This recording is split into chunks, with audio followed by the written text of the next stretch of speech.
Hello everyone, welcome back to Rob's Gaming Table, or welcome for the first time, I guess. I'm Rob, and today I'm going to be playing this tiny little simple game. Some might call it a party game. The Elder Scrolls Betrayal: The Second Era, published by Chip Theory Games, who, full disclosure, did provide this copy to me at no charge, and are not paying me to play this. The folks that are actually paying me to play this, whether they like it or not, are these folks right here, who click the join button down below, or support us on Patreon. If you're interested in supporting us here, allowing me to spend my time on a Saturday playing some board games with you guys, whether I like it or not, you can find some information about that in the video description. Thank you for tuning in. If you're looking for our other playthroughs, this is our third solo playthrough of this game on the channel over the last year.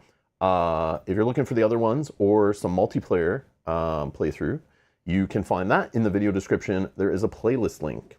And hello everyone. Hello to you joining the live stream. Welcome chat. Welcome, welcome, welcome. Let's see, what are you guys saying?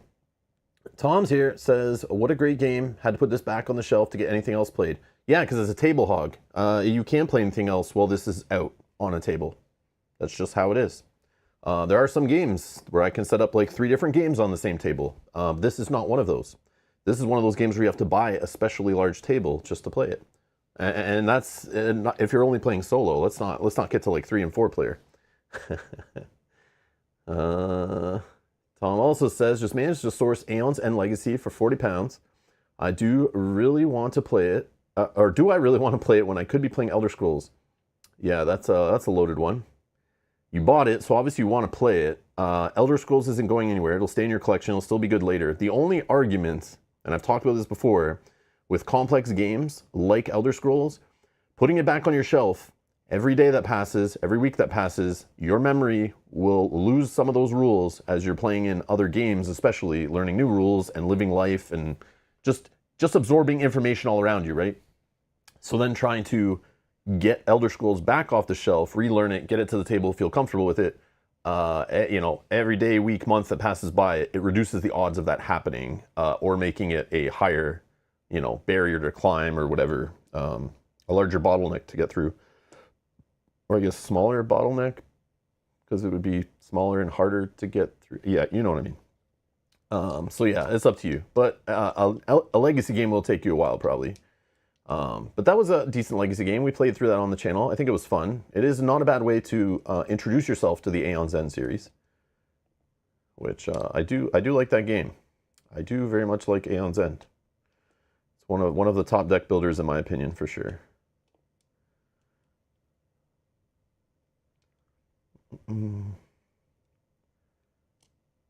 But I also played through that multiplayer, so I mean, I don't know if you're playing solo or playing with a whole group of people, that would totally change the value and maybe your enjoyment. I don't know. Depends what you like, right? Hey everybody, hello, hello, hello. Hello to all the hellos. Small box game? Yeah, definitely small. Just a small light game. Yeah, just this little game. Should only take like 5 hours today for me to get through like a third of the campaign. Should be fun. 5 hours for me to play like a 2-hour session. You know how it is around here. Okay. Minion's going to be playing their own game, two-handed while watching. Okay. All right, show off. Okay, all right. Hey. I'm playing true solo here, okay? That's too much for me. I can't watch something and play this game. I can barely chat with you guys and play this game. I make mistakes all over the place. Which reminds me, I am no expert at this game. I am having fun enjoying this game and experiencing it as kind of a newish player, getting back into it. Haven't played it a ton, but that's what I'm here to try to correct, is play it some more. So I'm going to be experiencing some new stuff on purpose, just to make it kind of entertaining and show some different content in the game, because there's a ton. I'm going to be playing, I think, with a class I've never played, probably a race I've never played. We'll see what happens with the guilds. And I'm also going to play with a, what do you call these again? Skill line or something. I'm going to try one-handed shield. That's what is my inspiration for playing. I don't think I've ever tried one-handed shield. I don't think we've ever played with it on the channel. Maybe we have. I don't know. Maybe I have. I can't remember. But I haven't recently. And last solo series, I was basically doing that series just to try two-handed, because I've never played that one before. I played like the range, I think. I played the magic one. And now I've played the two-handed, but I don't think I played one-handed shield, so I want to try that out. I'm not sure if it's that great for solo, but we'll find out. If we die horribly or have a horrible build and we just don't have fun, I'm here to torture myself in this one, by the way. So I'm no expert, but one tip I do want to share. While you're watching this, I have to give a shout out. I don't remember the channel name, but I did remember to add it to the video down below in the description. When I was Googling one-handed shield solo and finding out what class to play, there was a few recommendations, but one of the classes that came up was Acrobat, and I don't think I've played that before. And then when I was looking up information about Acrobat and what people play with it, one of the posts shared a video, and there's a video describing, it's like, I don't know if it's for solo. I didn't watch the whole video. It's long. It's like an hour long. But I did link it down below. But it goes over like, I watched the first little bit where it talks about the class, the master side of it, maybe some races to pick, and some skill lines. But it did have the skill line of one-handed shield with Acrobat. So I was like, okay, that's two sources where I've seen where that's paired together. So I'm using Acrobat. And the real reason I'm using Acrobat, once I read the master or the ability on it, and I've talked about this in board games before, the whole idea of like, in Too Many Bones, I'm not a fan of it, where you have to move very structurally rigid. And a lot of games do this, where movement is its own step of your turn, and then you can combat or interact with something, take some kind of other action point, but then you're never allowed to continue your movement after unless you spend something or like, you know, or you can't do it at all. I really like games that are super flexible, where you can move, break up your movement, interrupt it with something, continue moving. I like feeling like I'm dashing around and getting a bunch of stuff done, just like, you know, doing cartwheels around the board, whatever, that kind of stuff. I like flexibility, because flexibility leads to like a lot more choices when you're making decisions. It feels more rich, more rewarding, and more varied. So the gameplay doesn't feel so boring and repetitive and loopy, you know, like you're just doing the same thing over and over again. Which this kind of game can get there, right? Like this game can feel that way. But the Acrobat has the whole thing, if after you defeat an enemy, you may immediately move up to 4 hexes, and you may move through units during that movement. So there might be some crazy situations, and this reminds me of our last playthrough when we were going melee build. So we're doing a melee thing again, which frustrated the hell out of me, but we're gonna try it again. And this will allow us to maybe like kill an enemy, and then we like can get away from them, which in my mind solo, that's kind of cool. Or we can go to the next enemy. So in those scenarios where I don't want to get to the fatigue rounds, we might be able to be quicker, killing things, and using our additional engages to do more stuff to different enemies, and maybe not waste so many interactions. Again, we'll be filling up our cooldown track like a madman as I do, which I don't know if that's the right way to play or not, but that's just the way I do it. So yeah, I'm not a pro. If you are a pro, or you think you are, well, you're probably not, but you might think you are, if you are. And I make any goofs, mistakes, you have any recommendations for the next episodes as we play through this, feel free to leave it in the comments below if you're not watching live. Timestamp it if you can. Any recommendations on like rules that were missed, drop a page number if there's a rules correction to help other people learn from my mistakes. Or if there's any tips on like, maybe next episode, Rob, you should take this die or that die, drop it down if you can't watch this live. If you're here live, feel free to chime in the chat. Play along with me. You guys are gonna help me make decisions, correct where I'm missing something, I'm forgetting about an ability, or you have a tip where I could use this die or that die and like maybe do something cool. We'll all play together on this one. It's good, but yeah, that's the deal. So I want to try this Acrobat because it allows more flexibility for movement, because normally you can only move twice if you don't take an engage, but there's a chance this might add extra movement, which might be very fun, and I like that. So we'll try. I don't know if it's great solo, I'm not sure, but we're gonna try it. And if we die a horrible death and don't complete our campaign, I'm not losing any sleep as long as we have fun doing it. Yeah. And then the one-handed shield, I think it might be okay solo. The only problem, I look at it and it doesn't seem like it's high damage output. So it's like, that scares me a little bit, but it also has a defense built into it. So it might allow me not to die so quickly. But then the problem there is with these games that have timers of round counters that lead to fatigue rounds, which ultimately will wreck you and then cause you not to gain XP and then snowball into you doing worse and worse as you move through the campaign. Not a fan of that kind of design, but we'll get through it. We're playing just on the medium difficulty, so hopefully that won't be a problem. But in this, with the defense, I'm not a fan if it creates us to push into those fatigue rounds. So hopefully we'll be able to figure out a way to do enough damage, or maybe just correct our dice, or like some reroll abilities or changing dice or something. I don't know. I'm not sure if this is a good build. We'll find out. So we're playing today for science, but feel free to chime in if we see a skill, an item, something like that that we think might help us out. We'll go with that, or some choices on the overlane map, that kind of thing. But that's the deal. Hello everybody. Ball Guy Games here. What up? Let's see. You guys saying anything else that matters for this intro portion? Brian's here. Hey, Brian says, hello, Rob. Any chance you're going to do the next Final Girls standalone when released? P.S. The kid has worse dice luck than you. Oh, man. That's horrible.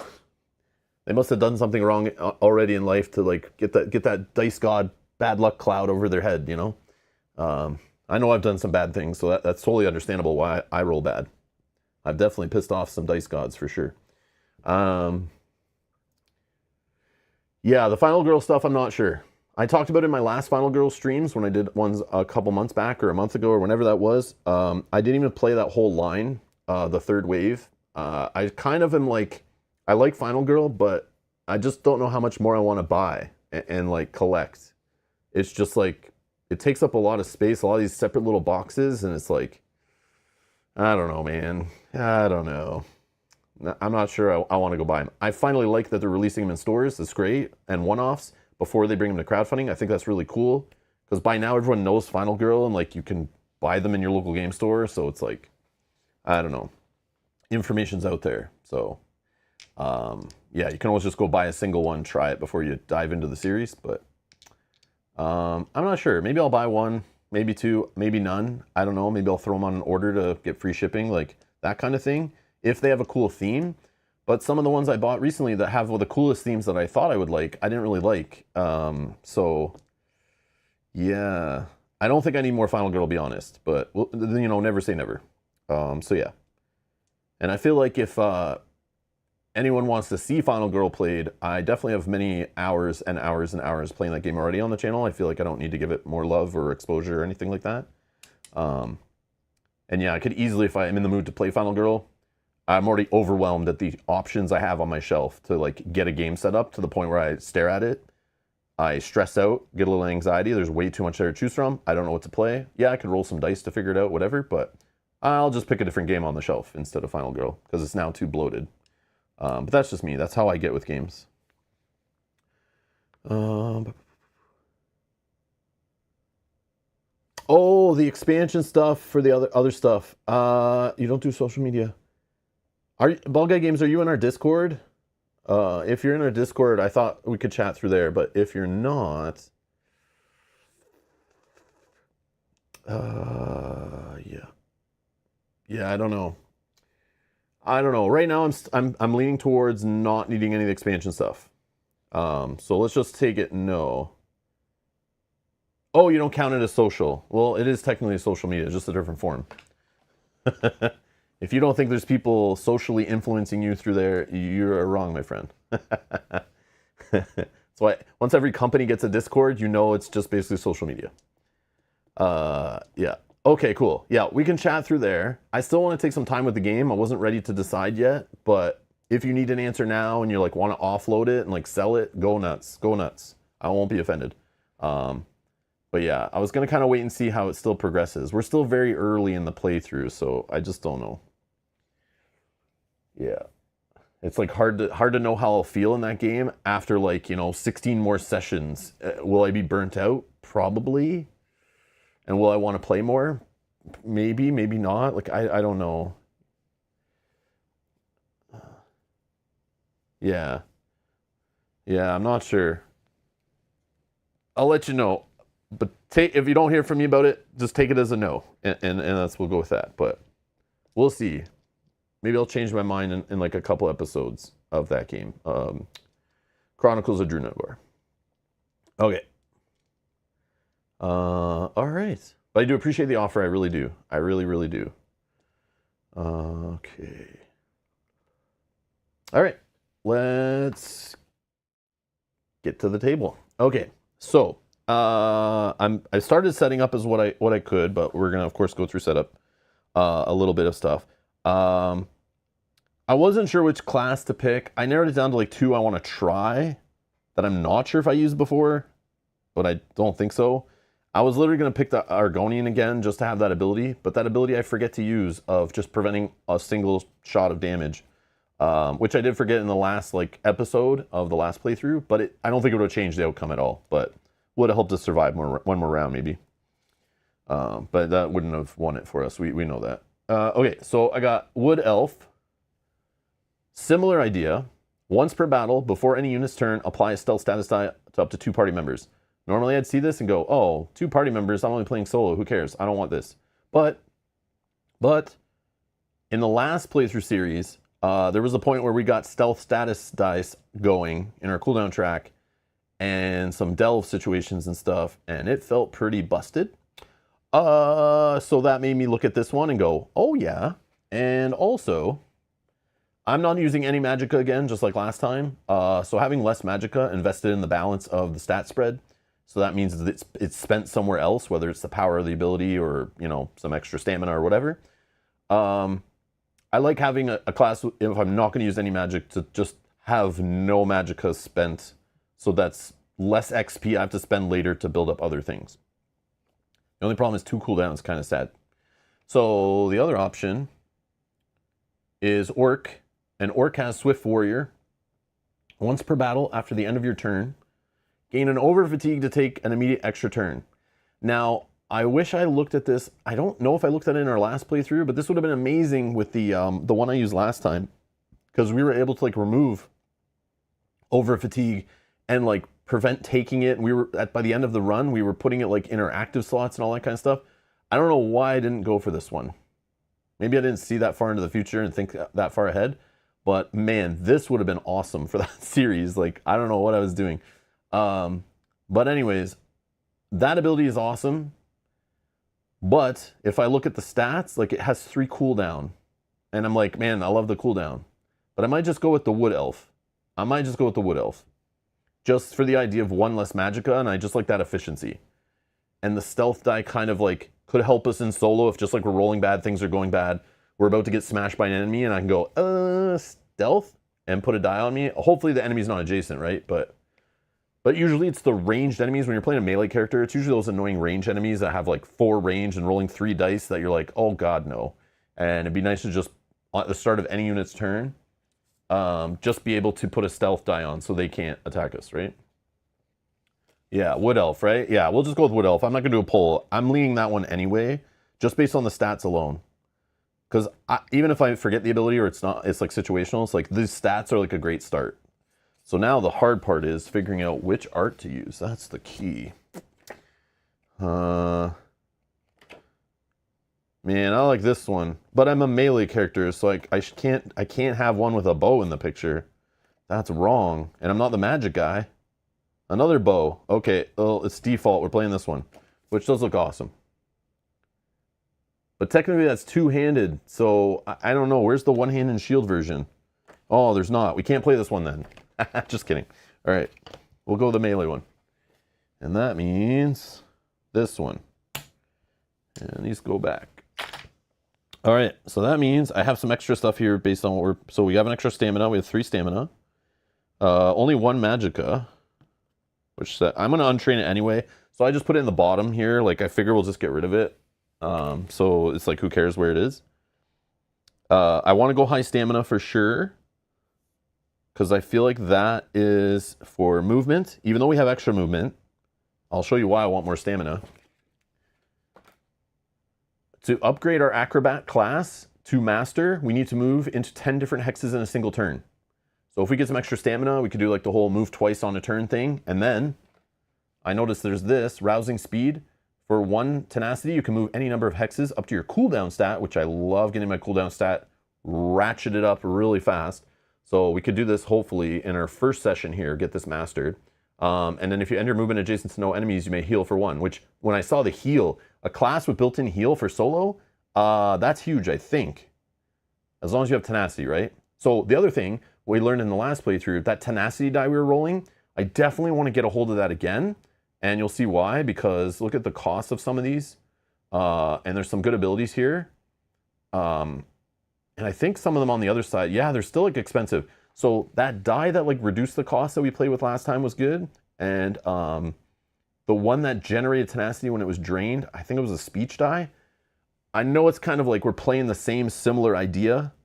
But instead of me taking defense dice like last series, I got built-in defense, right? So I'm not going to do that. So I don't know what other skill lines we're going to do, but I definitely want to get a hold of that tenacity die again.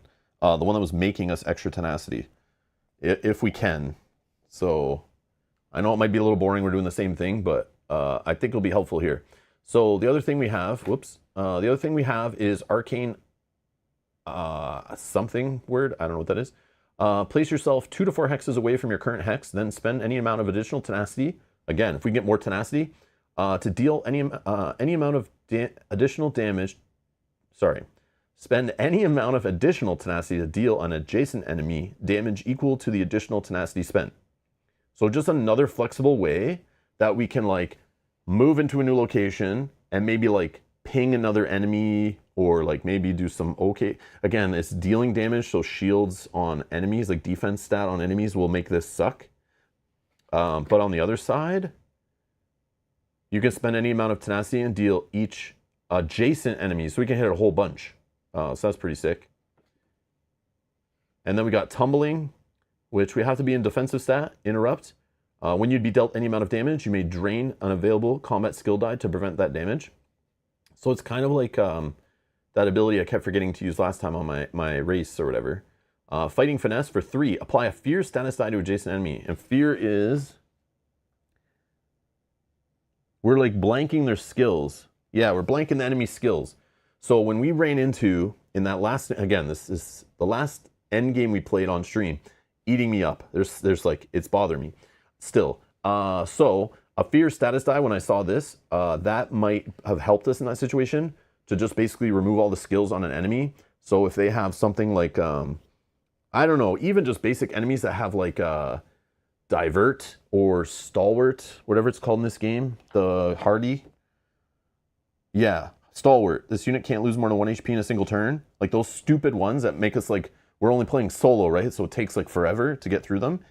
We can just blank them, right? It costs 3 tenacity. Again, why I want to get some tenacity going. And then this quick recovery seems like you're cheating.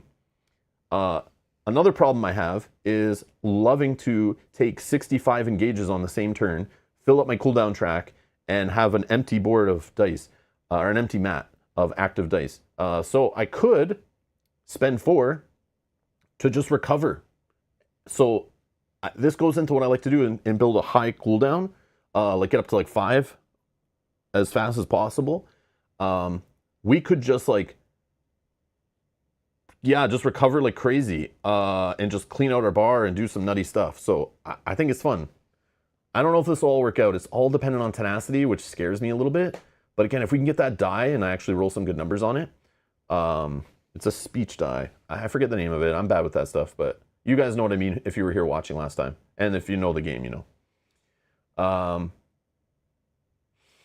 Oh, it gets cheaper on the other side. It gets cheaper. So we could resolve a recovery step with only 3. And then tumbling. Oh, we don't have to be in defensive stance or whatever. When you be dealt any amount of damage, you may drain a die anywhere. Oh, instead of a combat die, you can drain any die. Oh, that's neat. Okay, we have to master this thing fast. Yeah. Which normally is the case, right? Okay. What are you guys saying? Other class or other race? Sorry, it rolled off the screen there. Sword Dancer says I like Imperial. Yogi says I go Imperial too, but Rob didn't let us choose it. Hey, Imperial, I can look at it. I don't know why I didn't care about it, but maybe I'll find out. Imperial. I mean, I can switch it. What's Imperial do for us? I feel like I played Imperial before, right? That's probably why I just didn't use it. Maybe I didn't. I don't know. Imperial Metal. Once per battle, when you would be dealt 3 or fewer damage. Oh, now we're talking. You can prevent that damage and instead gain that much tenacity. Okay, let me see the stats. 5 health, Oh, only 2 stamina. 2 magic. See, what's this 2 magic crap? Like, I got 3 stamina right now. So that's like a free 2 XP saved. I mean, that's really the only difference.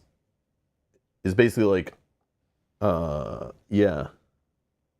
Yeah, this one is giving me 1 magicka, which I don't care for, and reducing me 1 stamina. Is that ability better? Am I going to be doing delves? We're playing in Valenwood. I don't know. Maybe, I don't know. Oh,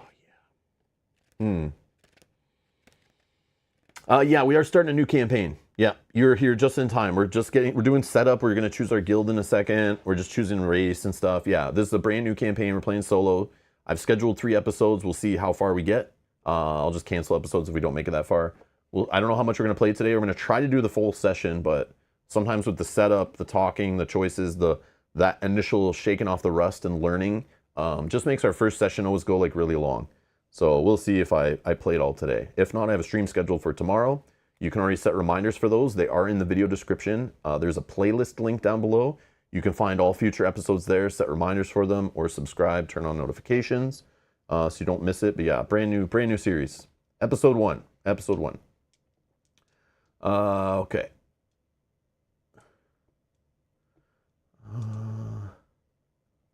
Yeah, I'm out for revenge. Yogi, I'm playing a melee class, so I'm like trying to learn from our past melee playthrough and how I can maybe change some things and like, or use what we learned and take the best of it to like get out of some of those scenarios. But again, we were in a different region, playing against different native text and all that, native keywords and things. So who knows?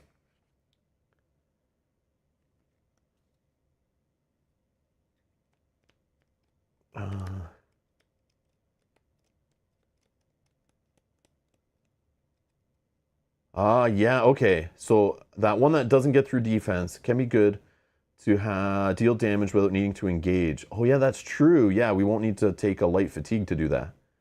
Lets you double move still or not trigger stuff like shatter. Oh, okay. Just remember, you can't put fear on a quest. That I know. Yeah, we can't put status dice on white chips. I remember that. But we're not there yet. Let's just a lot of bad enemies in this game. Like, I'm not gonna have a problem finding a target for fear dice. Chef would be an awesome.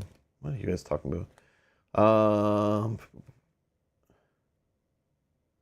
The Acrobat skill line has skills that sit in your cooldown.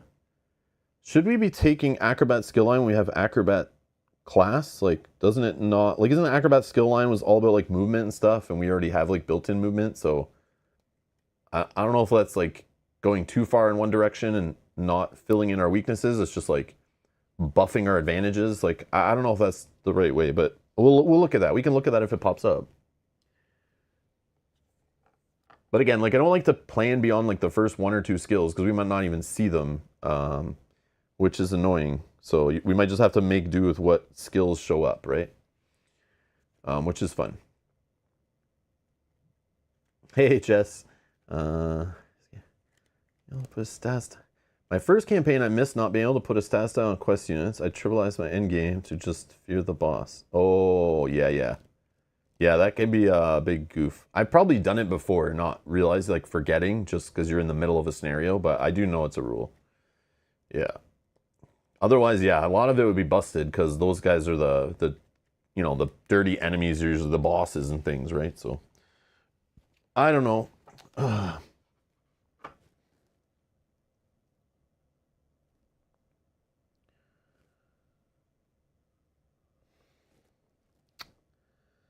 don't know. Oh, man. Minion says stick to Wood Elf. Yeah, I'm seriously debating this Imperial. Because I'm thinking before we get those dice that give us tenacity, I think I would love this. But then when we get the dice that I just roll and get a whole bunch of tenacity, it's like, or maybe we don't get that die. But I feel like this once per combat, like when to use it. And it's the same problem. Like sometimes you just have a bunch of tenacity and it's like, oh, but I don't know. Yeah. I like it though. I think this is like a smart move for the beginning. I just don't know in the long term this is the best way to do it. But it does prevent damage. Like it does keep us alive too, right? It's just when I get hit for 4 or 5 or something from a bad roll by the enemy, I can't block it.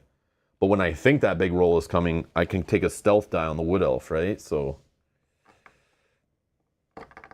Rob, I'm not playing the Spell Sword, okay? I don't want to hear the Imperial's good with another class. That doesn't help me.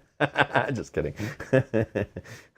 Spell Sword was one I was debating last playthrough, but then I didn't.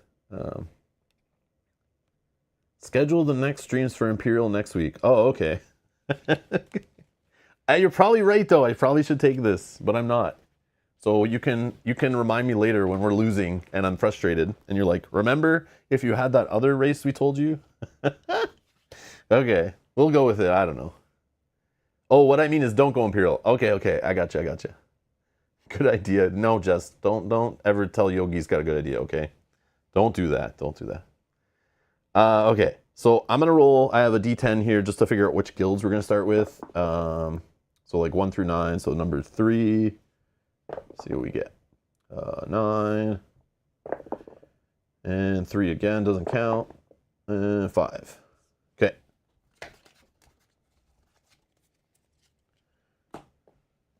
All right.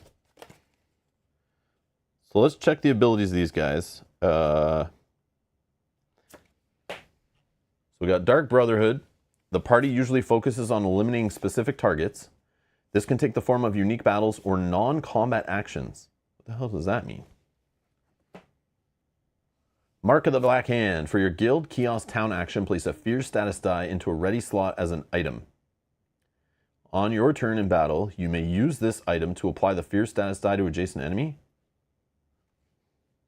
That's one of the reasons I picked this class, and you're telling me there's a guild that does it too? Only if you take it as a town action though, and like sometimes I don't do this. It's like very rare to do that, but that's kind of crazy. But that probably helps. This probably helps with like this stuff they're talking about, right? When we're like focusing on eliminating a specific target. Like maybe that's, they give us like, you know, here's a 10-point enemy, that's your target, and maybe like me throwing a fear die on them makes them like nerfs them enough. That makes it easier. I don't know. I'm not sure. That does sound cool though. We got the Circle of Champions. The party focuses on clashes that escalate in difficulty over the course of the session. I think this is what we played last time at the start. Oh, yes. For your guild kiosk town action, search the common item deck and gain the first weapon or armor, then shuffle the deck. Yeah, the first. That's the problem. So I'm going to draw all bows when I'm playing a melee character. That's how that ability works. Not a fan. Not a fan. Maybe in multiplayer that's awesome, but that's not fun when you're playing solo and like have a specific build and you're only looking for a specific weapon or armor type. The Thieves Guild.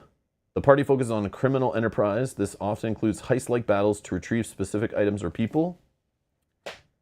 Scoundrels. For your guild kiosk town action, discard 1 legendary item to train any rogue, thief, sneaky type skill, whatever they're called, skill line from the trainer bag.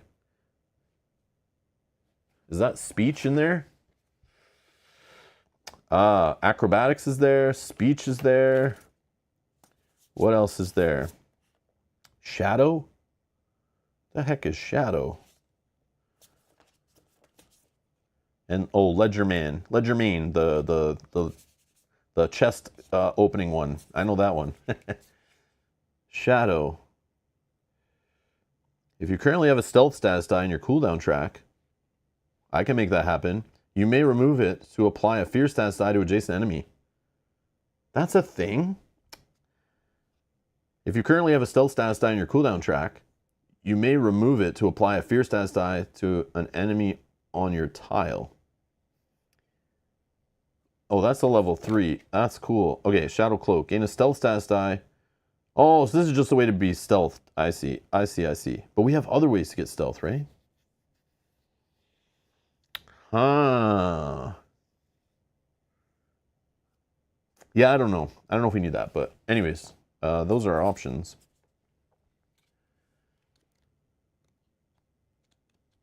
you probably decide the guild by looking at the quest. Yeah, we'll get there, but it's like, I just want to see if any of these abilities help me get a good advantage right at the beginning. Like when we're at our first town, like maybe we just take the guild action to help get us a weapon or get us a skill we need. Like that will help get our build ready and I think give us a solid foundation going forward. That's what I like.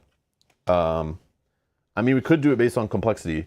So I am playing in Valenwood, which seems like it's maybe harder. I don't know. But I thought that would be funny where we play like the weakest damaging skill line to start. And then we play like the expansion one that's probably targeted at people who really know how to play the game. So we might have a rough time, but that's okay. But then when I read the native skill, I was like, okay, maybe there's a balance here. So when this unit's dealt damage by non-adjacent units, it's Iron Bark. We saw that one last time on our companion. The defense is increased by 1 for that engage. So I shouldn't be dealing damage while not adjacent to an enemy, so I don't have to worry about this native skill, hopefully. But let's check our overlay mechanics here. So basically what we're going to do, we have these 3 tracks. Okay, we have influence meters. And if you'll notice, they're for each of the 3 interactions, so encounters, a town encounter, a peaceful encounter, and a conflict encounter. They'll have basically different influence values, and those will be increased based on what we see on the back of the card. If there's no icon, we actually get to reduce 1 by 1, but that's rare, of course. And then what happens here is it makes those things more annoying. So you already go to these towns sometimes and they have annoying things, but this basically makes it worse. So if their influence for a town effect's on 2 to 3, actually I can do it here. If it's on 2 to 3, each adventurer must spend 1 tenacity to take a second town action. So basically if it's 2 or 3, we only get 1 town action by default. And if we don't have any tenacity, we're screwed. Which, this is bad when I'm building a class here that really is like hungry for tenacity. Yeah, this might not have been the best region to pick, but YOLO. And then town effect 4, each adventurer must spend 1 tenacity for each town action they take. So hopefully there's other ways to reduce these influence tracks along our adventure, but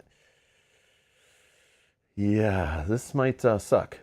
Peaceful on a 2 to 3, if the encounter has an unstable option, that must be chosen. Oh, this is gonna be rough.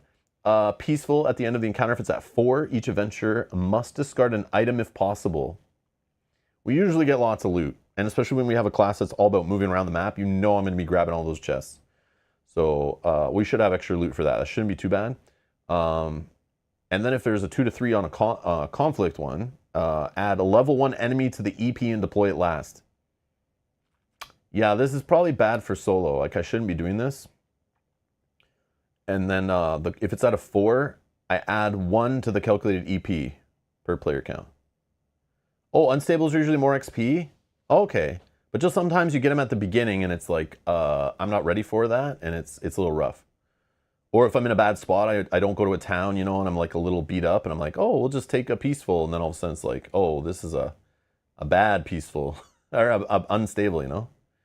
Yeah, the 4 effects are rough. So we're going to try it out. I just want to try this region, so I kind of picked it before figuring out what class I'm playing and stuff, so I knew I wanted to do one-handed shield. I just want to try it out. So again, this is not a playthrough to be like, oh, let's see what an expert does. Yeah, no. We're just here for science. We're having fun. We're just trying out different crap in the game and putting things together, so we'll see how it goes. But yeah, it should be fun.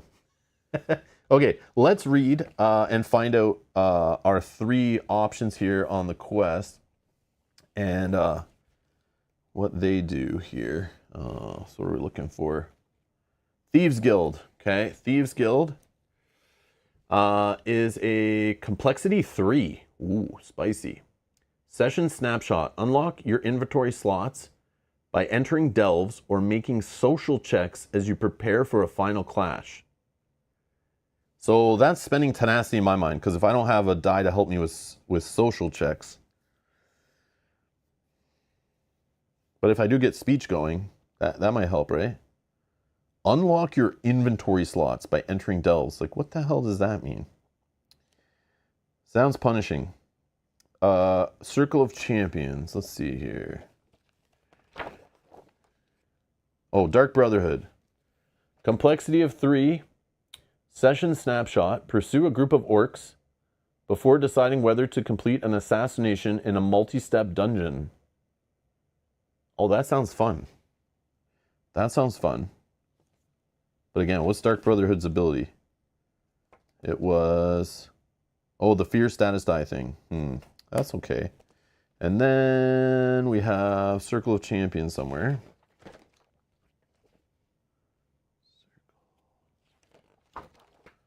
Circle of Champions. Okay, complexity of 1. If I'm not feeling like wearing out my brain today, that might be good. Session snapshot. Fight up to 4 quest units to recruit them for the final clash. Each unit you do not recruit will fight against you in a final quest step. That sounds so familiar. Maybe I have played Valenwood on stream before. Maybe we did it with Mel or something. I'm not sure. But that sounds familiar. But again, that was like a year ago, so who cares? Oh, I know I can handle 3 complexity. It's just more like rules reading every stupid step I'll be having to read through. It'll be like, feel like an end game every time. Dark Brotherhood. All right, I'm going to put up a poll. Let's put up a poll. You guys can decide.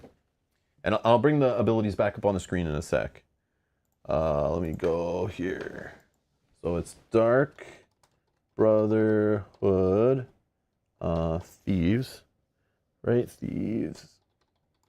Or, what's the other one? Circle of Champions. Okay.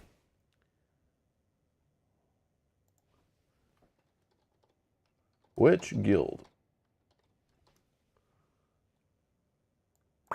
Okay, I put a poll in the live chat. You guys can vote. So again, Dark Brotherhood.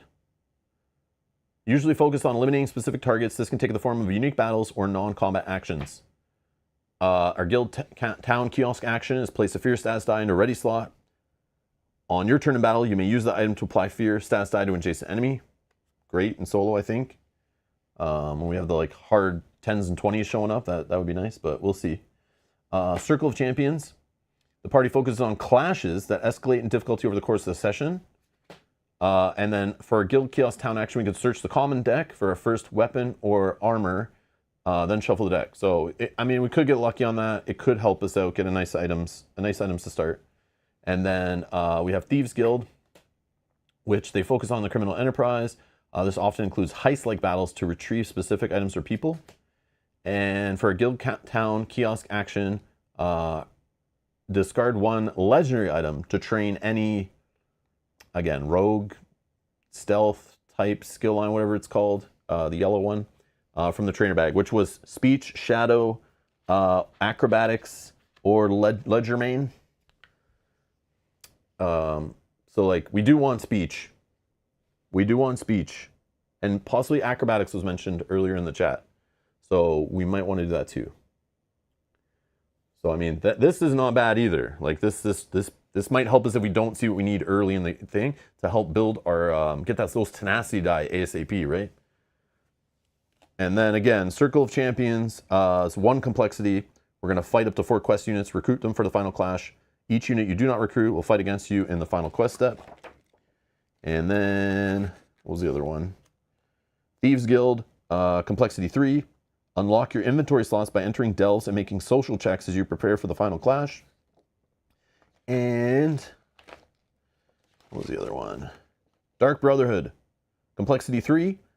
Pursue a group of orcs before deciding whether to complete an assassination in a multi-step dungeon. That is the option. So go ahead, vote in the poll. I'll close it in a second here. Yeah, the Dark Brother one, exactly what I said, Kate. Sounds fun. And how are you doing today, Kate? Hello, hello. Good to see you.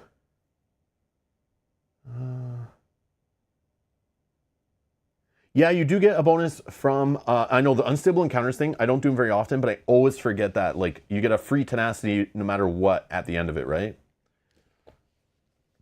I think it's a free tenacity, but I always forget. I never use that die very often and do the unstable.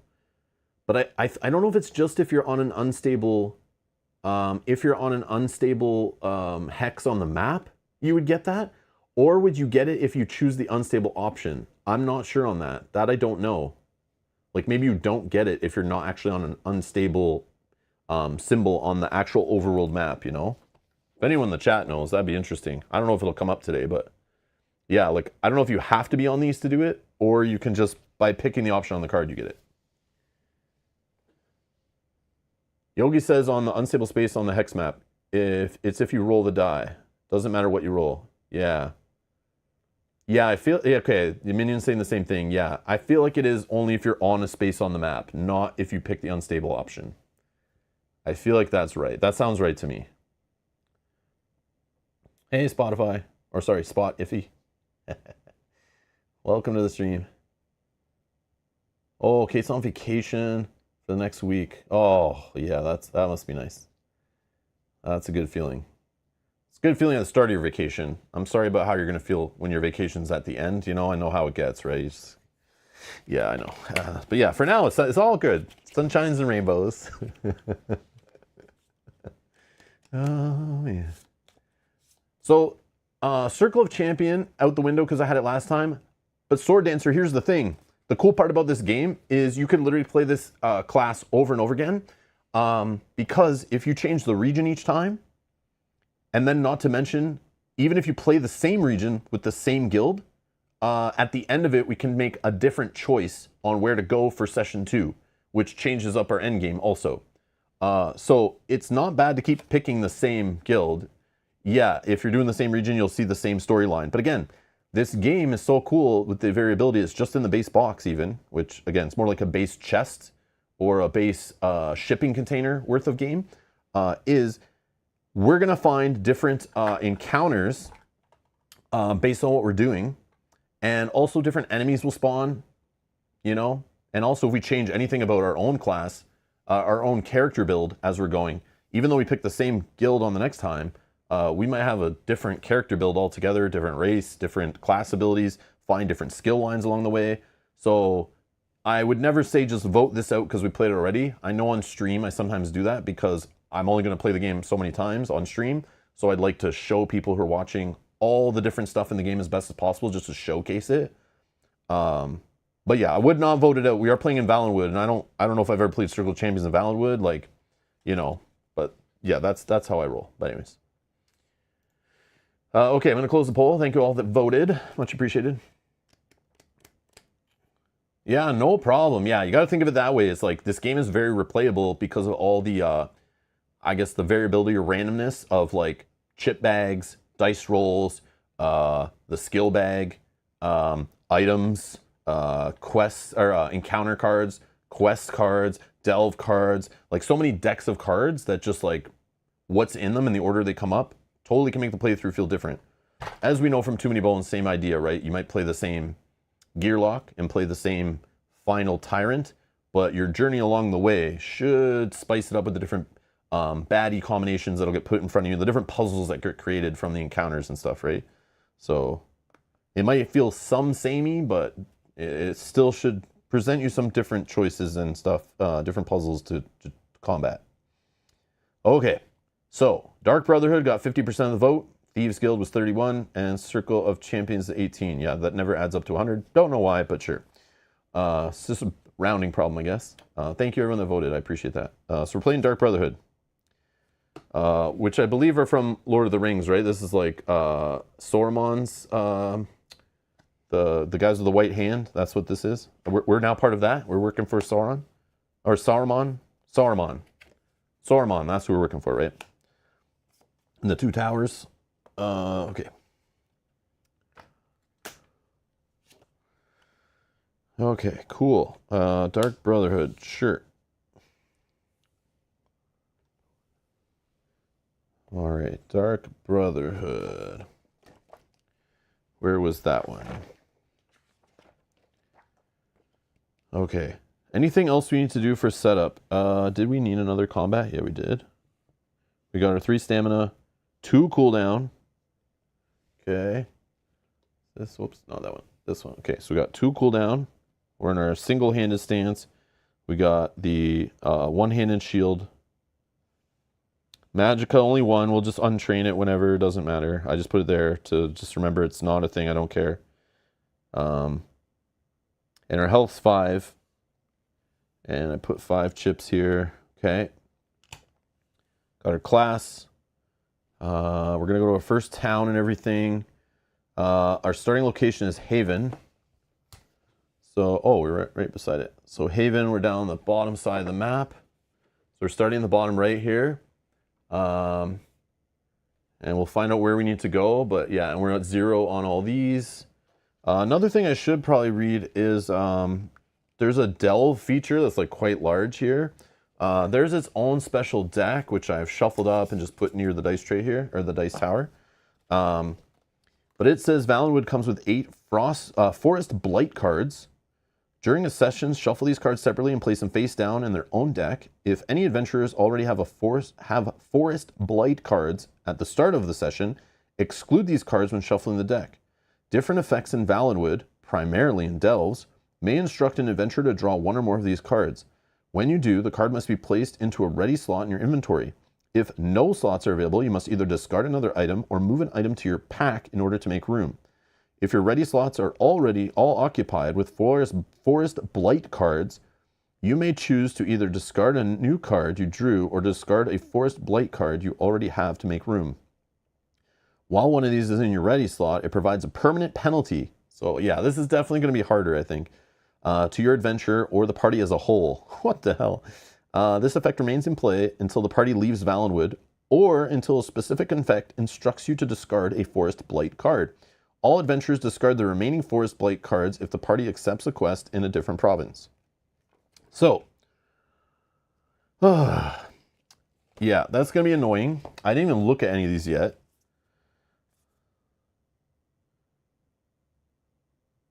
What the hell?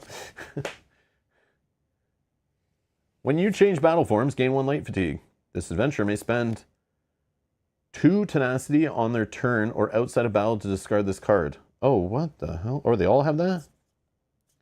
Another tenacity suck. That's what's happening here. All combat skill dice you roll that deal 2 damage instead deal 0. What the hell? Okay, yeah, these suck. So yeah, we're gonna have fun getting frustrated. This should be great. Okay, we're definitely not ready for Valenwood, but we're playing it anyway. Okay, let's do it. The hell? This is gonna be rough. Yeah. That was just a couple examples. We'll see what happens. Okay, so we're starting in Haven. I think I've done everything on setup. I feel like I'm missing something, but I don't know.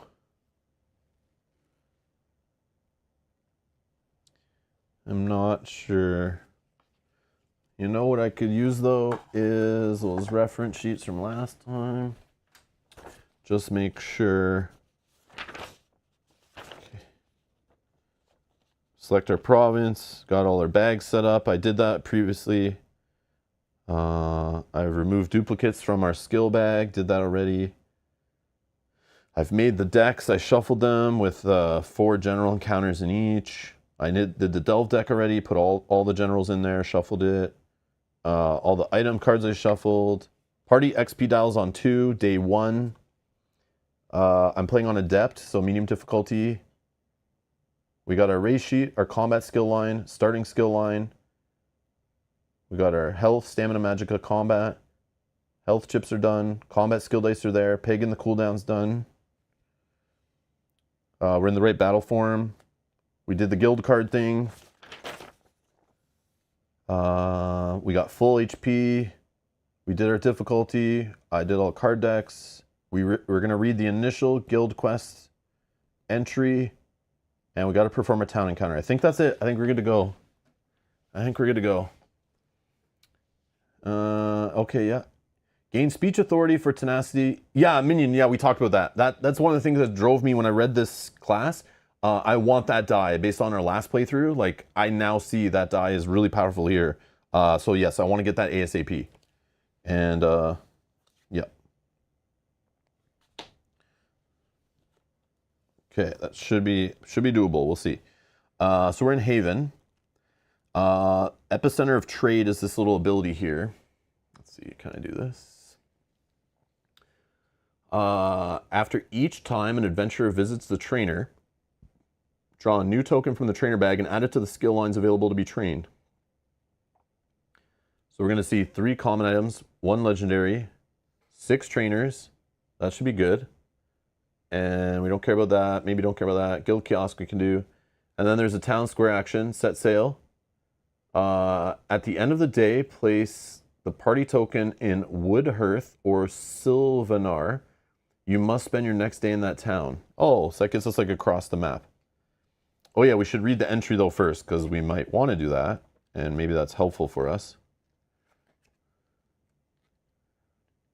Dark Brotherhood. Orcsbane. Orcsbane. Okay. A silent brother slips you a contact in the crowd and quickly slinks away. You glance over it and see the Brotherhood has tasked you with eliminating Chief Dushkull, the leader of the local Barkbite clan of Wood Orcs. The chieftain has recently left his clan, which makes its home near the Red Fur trading post. He is headed north, but his exact destination and the purpose of his journey are unknown. The contract suggests you ask around at the trading post to learn more. The client has put a high priority on completing the contract as soon as possible. Whatever the orc is up to, someone doesn't want him to finish the job. So our starting location is Haven. Special setup instructions. We place one of these overland tokens or whatever on Red Fur Trading Post. This is Dushkull's caravan. Set aside quest unit, Chief Dushkull. Okay. So let's find the chief. Now look at both sides of these things. Chief Dushkull. Hello, Chief. Are you here? Chief.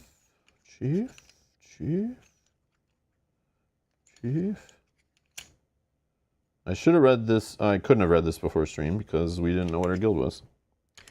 I hate doing this stuff on stream because it's annoying. Takes a while. There he is. Found him. Okay. And then we're going to put... Oh, man. Tried to grasp them all and it slipped.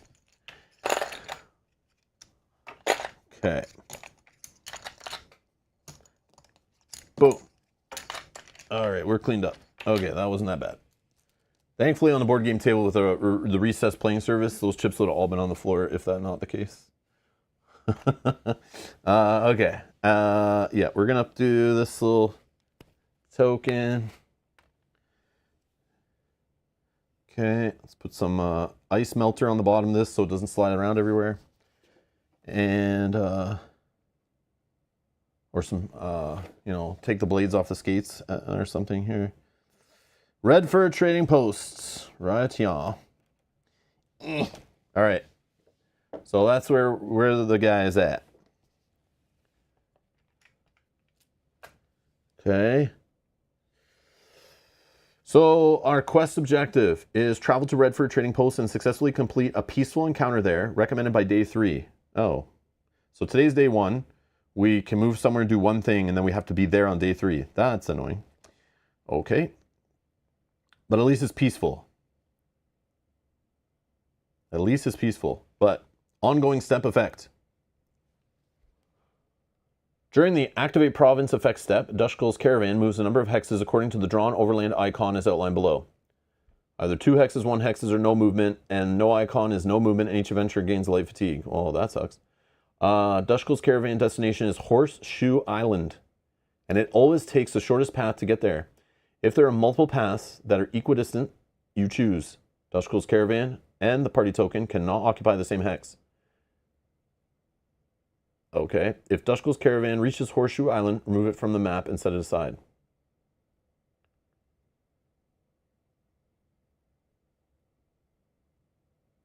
So what? Okay. Sure. Where's Horseshoe Island?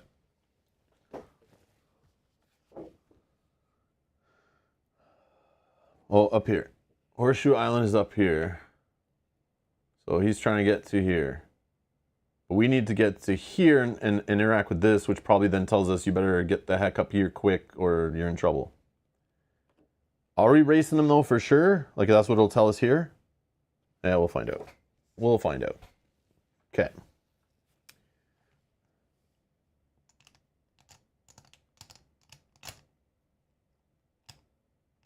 Okay, you guys got Dominic's question. Okay, perfect. All minion thinks to play this quest. Game ruined. Time to throw it in the bin and play a solo game of Mage Knight. Hey, get out of here. Chad says, I'm here late. Memorized all the rules yet? Nope. Nope. We're still learning. We're still learning. We're going to have fun learning live on stream. Why not? Why not? Okay. I did browse through the rules again like 2 days ago, and like a lot of it was like, oh yeah, I know this. I know all this, but when you're in the thick of it, it's like, yeah, there's a lot of info as you play, right? It's getting overloaded by memorizing skills and like abilities that like aren't in the rule book. They're like additional rules you need to know and understand. So this game needs to be played a lot to really lock it all in, I think. Okay. Now what? The town, right? The town.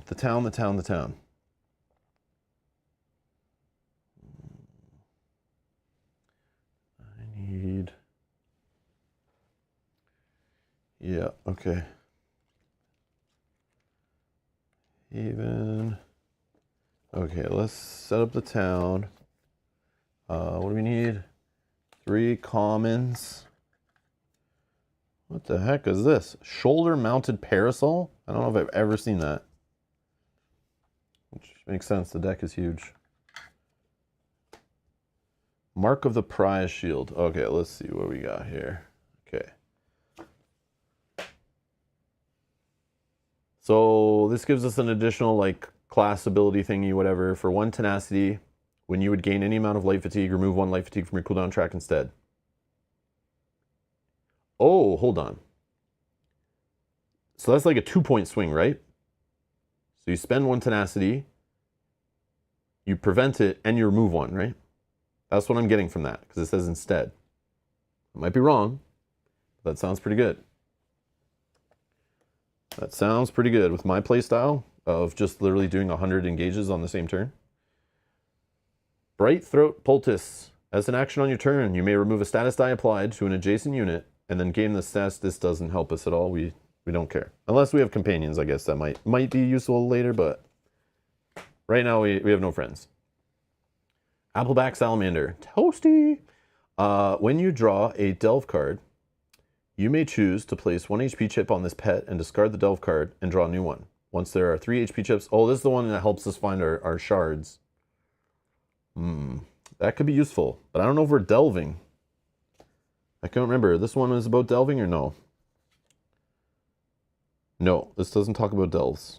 But, I mean, it doesn't mean we won't do one.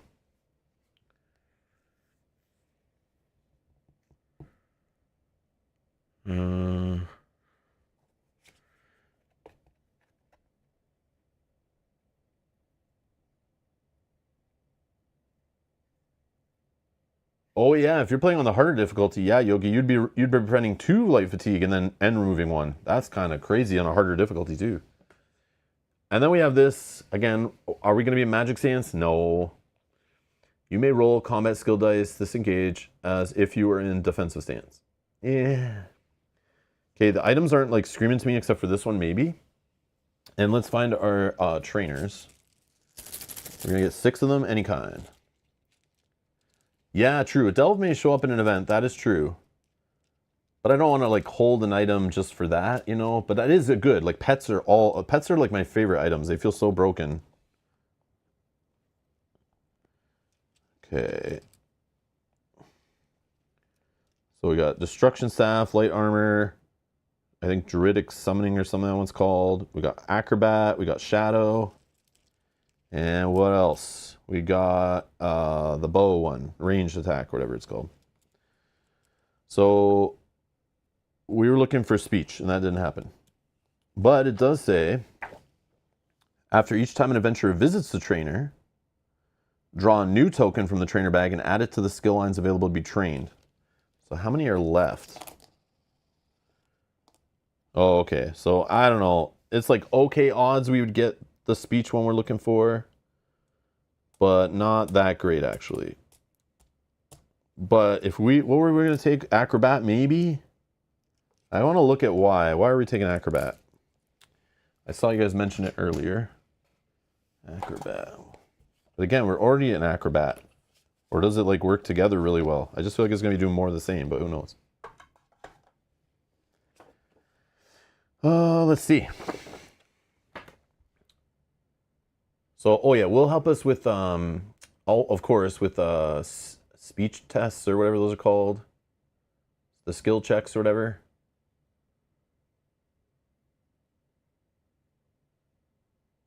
That's on here somewhere, right?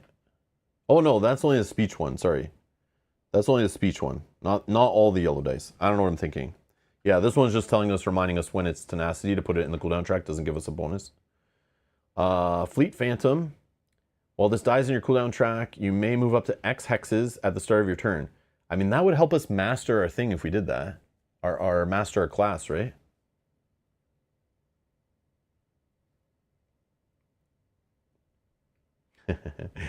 Rapid maneuver. While this dies in your cooldown track, you may move through enemies. Yeah, but see, we already have that built in, so I don't think we care about that. Relentless. While this dies in your cooldown track, if we're in our battle form we like, or two-handed one, and at the end of your turn, you may roll one enemy combat die against each adjacent enemy individually. Rolled damage is true damage. Oh, it's a 50-50 die, though. That sucks. But I see why. That's super powerful, right? But this, like, the odds of hitting that, I'm not feeling good about it. We need that circlet again, right? Like last time, we need that. Because that's a level 2 die, right? We could change the result on that. Yeah, we need to find that circlet, and we get this die. Oh yeah, Windwalker. That's what we had before, right? Well, this dies in your cooldown track. Your non-enduring class abilities cost fewer tenacity. Yeah, this is one I forgot about. But yeah, this one we had last playthrough. That was, I never really rolled the right thing at the right time, but in theory, with my playstyle of filling up my cooldown track, this could be really powerful for us. Because it makes us reduce the amount of tenacity we're actually spending. And I feel like we're going to be spending tenacity so much in this run because of Valenwood, but... And what's this? Expert Invasion. While this dies in your cooldown track, if you are dealt damage, you may prevent all of that damage and immediately recover the die. Oh. Well, that would be helpful for solo play. Well, this dies in your cooldown track. When you are engaged by an enemy, you may gain up to 3 light fatigue. For each fatigue gained, you may treat one enemy combat die as a miss. Ooh. So we could in theory, when you would gain any amount of light fatigue, remove 1 from your cooldown track instead. So we could go to take the light fatigue. Oh, but then it says for each fatigue gained. Yeah, never mind. Never mind. That's like a cost we have to pay, right? Yeah, it's a cost we have to pay. Never mind. Never mind, never mind, never mind. Yeah, never mind. They thought of that. Duelist rebuff. While this dies in your cooldown track, if you are dealt damage by an adjacent enemy, you may prevent that damage and force the enemy to deal damage to a different enemy adjacent to you instead. This is the one I had before. This one I know. I played with this one a little bit last time, right? Defiance. While this dies in your cooldown track, once per engage, you may reroll any one of your skill dice that results in a tenacity. They put this in here because of this die. This die right here. This one pairs with this one because that one's going to miss a ton. Well, this dies in your cooldown track. Once per engage, you may reroll one skill dice tenacity. Oh, you still gain the tenacity. That's cool.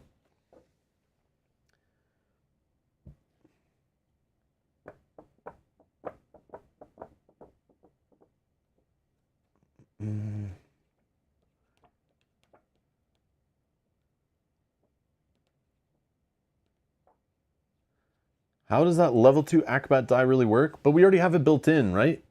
You're talking about rapid maneuver? While this dies in your cooldown track, you may move through enemies, which I already have that ability. If I kill an enemy, I can move through them.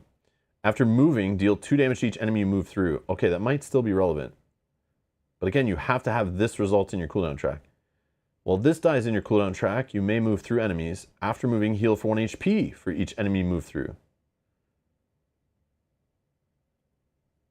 I don't know if this is like worth it. It's cool. That is definitely cool. Was that like double dipping? Like, I don't know if I should be doing that. I don't know. Okay. So like I'm considering this one. And then we just don't take an item. Yeah, it's great. I agree. That is great. Like that's an amazing die. But just for our build, I'm not sure if we need it. That's all. Oh, okay. What are you guys saying?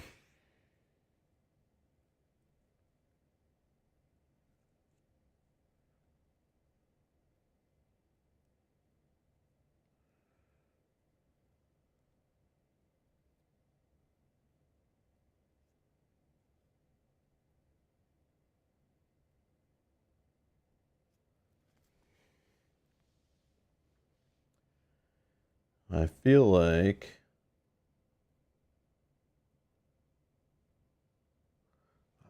I just visit the trainer. And then we get to pull another skill out. Maybe we find the skill we need, right? And we don't take an item. Yeah. I'm going to take this. Now, where should it go, though?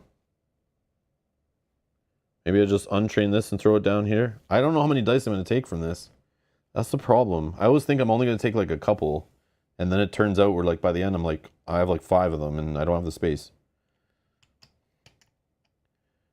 I want one hand, the same thing like last playthrough, one hand and shield, even if it's not the best thing to do. I'm leaving a whole row for it because I want to build it up just to try different stuff for it. I just want to give it a try, right? And then, what was the other one? That we probably only need a couple slots if we can get speech going, right? We just need like a couple dice, maybe. Maybe only one. We only got one last time, I think, right?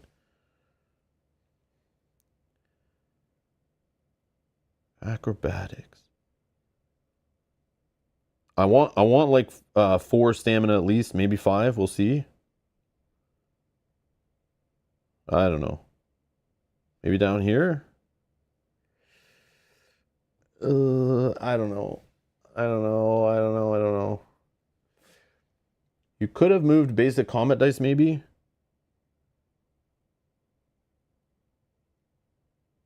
I don't know how many I'm getting of these either. I usually only go to like 3 tops. And health, since we're playing a class that has defense, I figured health we might not need to go as high or care about it as much, but again, I'm experimenting here. We'll find out as we play. And we can change as needed, I guess.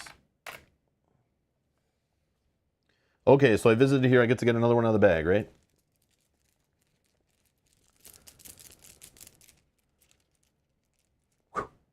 Oh, man, no way. You guys saw that. I swear, there's other stuff in this bag, I promise. See, I promise. I just dump it, it's like all speech tokens. Whoops. Whoops. Sick. All right. So our gamble paid off, I think. I really did want this, though, but... Okay, so this one now, what do I do? How many are we really getting from speech? I know I just really want that tenacity die. Yeah, this one, right? Authority. Respect my authority. Yeah, this one, the tenacity die. I just call it the tenacity die, whatever this is. You drain it. It literally hits on all sides, no misses, and minimum 2 tenacity. And then I can roll in social checks. I can roll them. Instead of resolving the effects, the numerical will help us on social checks.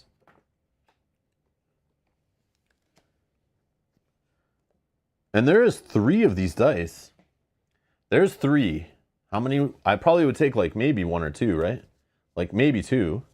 Because I can't recover drained dice like I could last one, right? Because I don't have the class that does that. So maybe I have 2 of them, so I can like in the same battle, like do it twice.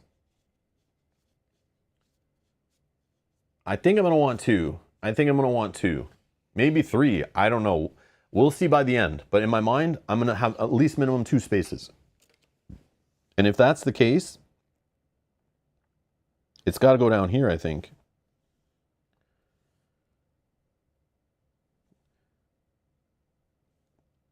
I don't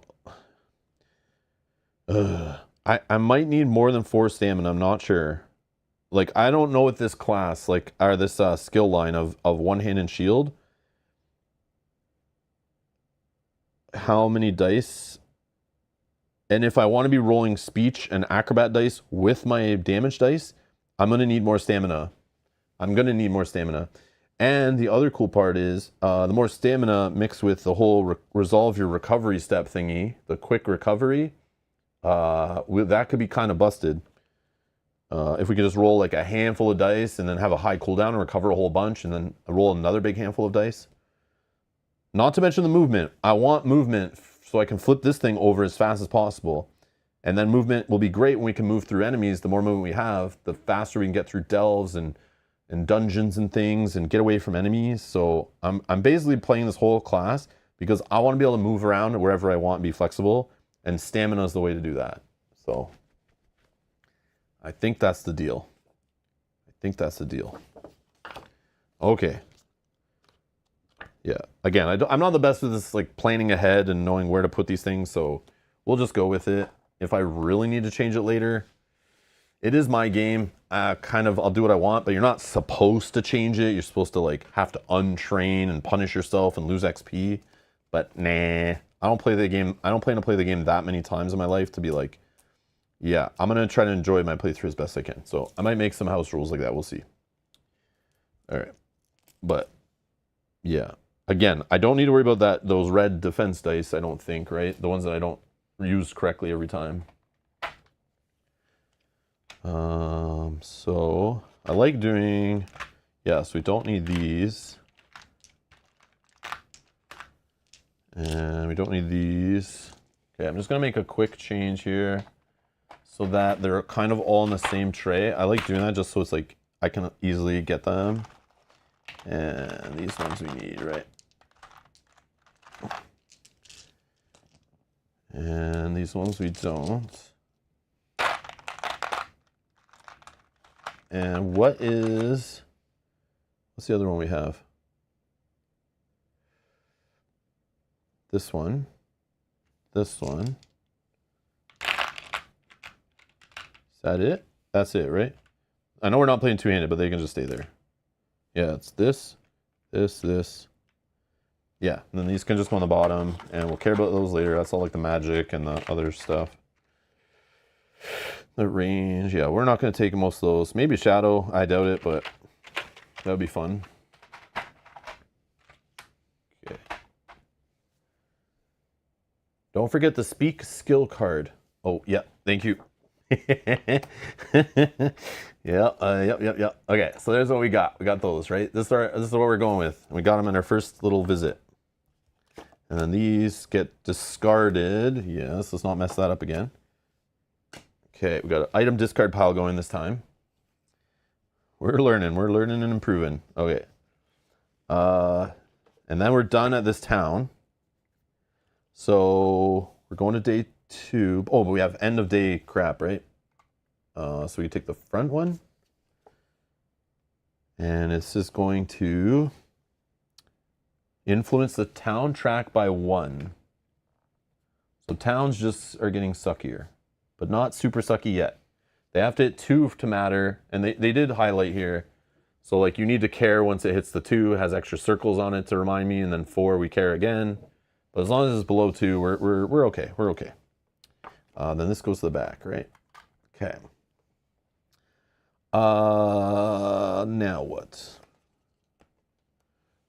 Gotta find their page again.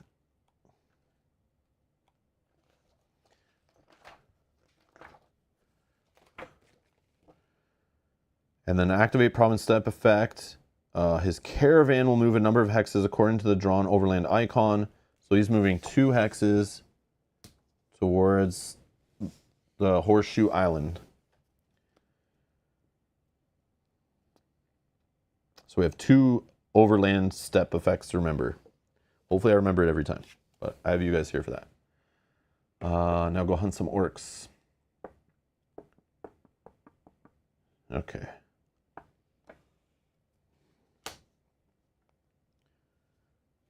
All right, so map time.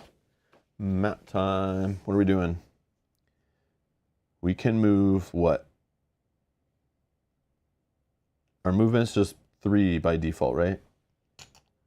Overland movement. We don't have any rain or anything stopping us, anything like that in this one, right? There's nothing affecting our movement in this region.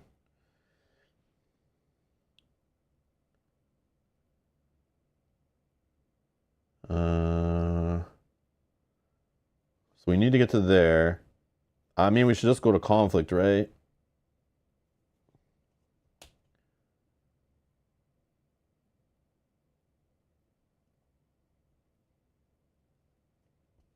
I don't know. Let's get some XP. Or try. Okay. So black market economics. Go to the unstable tile in the north, spending 1 light fatigue, I think. The problem with unstable is like, I roll a die. Like, I'm already at the will of dice this whole playthrough, and it's like, I know it can get us conflict, like very high chance, but if it rolls a town encounter, I'm a sad gamer, man. Like, I don't want a town encounter. And even peaceful, like, I want to get some XP going. I have an empty cooldown track. I'm at full HP. Let's spend those resources, guaranteed. But I know I could gain a tenacity, but it's like, tenacity is not XP. I know you can make XP in tenacity, but that's like, you're not doing the game right if you're doing that. Yeah. Yeah, that's why I don't really go to unstables unless like I kind of need to, or it's like part of the game and it's like matters. I don't know. Yeah. We get loot and tenacity.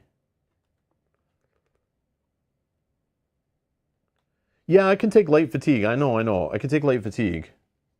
But I can take light fatigue on the next step, right? Going 1, 2, 3, 4. I just take 1 light fatigue, right? To go there next day. If you go to unstable, it's worth looking at. The traveling caravan would be. I remember actively avoiding it because, yeah, I remember traveling caravans can be bad. Yeah. I don't know what this one is, though. Good point. Let's look at it.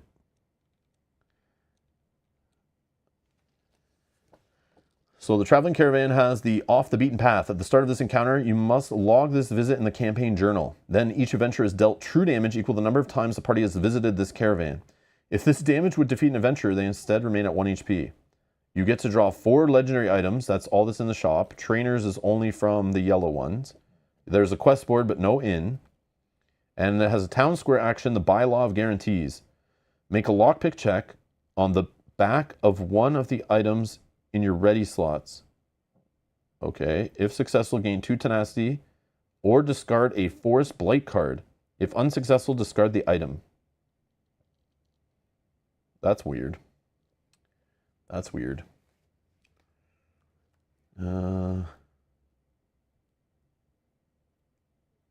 It is a race, I get it, guys, but like I can take light fatigue, like I don't mind, but I don't need to take it right now. Like I can just take it next turn, it's fine.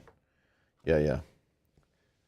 The goal of this game, no matter what's going on, is get as much XP as possible. That is literally all this game breaks down to. So I play the basics. I'm a simple man. I'm just going to go for what generally can get me more XP, is the fight. So black market economics, though its operations are a nuisance to lovers of law and order, the Thieves Guild has earned its place as Tamriel's institution. Most authorities tolerate its presence in exchange for the guild keeping thievery and illicit activities at acceptable levels. One of the guild's best known traditions is its members' habit of leaving unneeded stolen goods in thieves' troves throughout the countryside. Today, however, you stumbled upon a misguided do-gooder who has gathered several of the troves together in order to destroy its valuable network of mutual, if criminal, aid. You vastly prefer to keep the troves in circulation. Okay, so there you go. 2 XP on each option. And if you can reap the benefits, all the better. Add a level 5 enemy to the EP and deploy it last.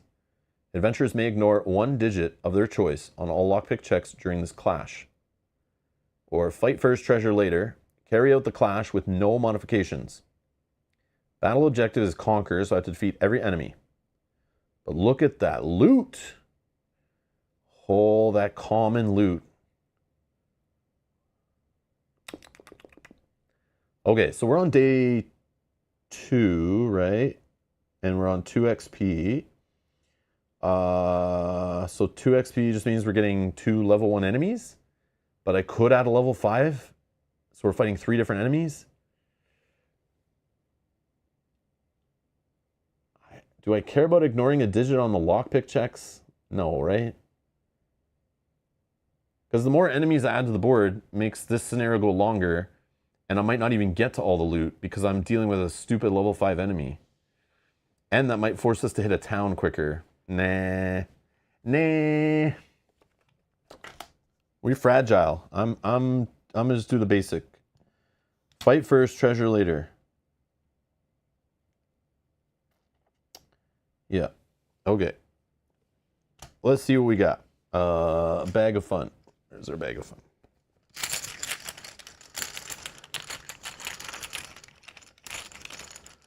First enemy for today. We have a Skeever Pup who wants to rot us. Okay, and this guy's going here. Next one is a High Elf Bandit with a dodge. Going here. And then, yeah, we need to move this too, right? Yeah. Yep. Okay. Somewhere up here. Okay. And then this goes, yeah.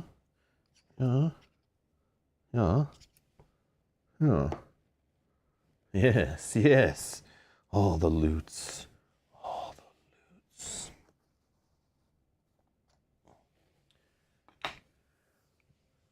Okay.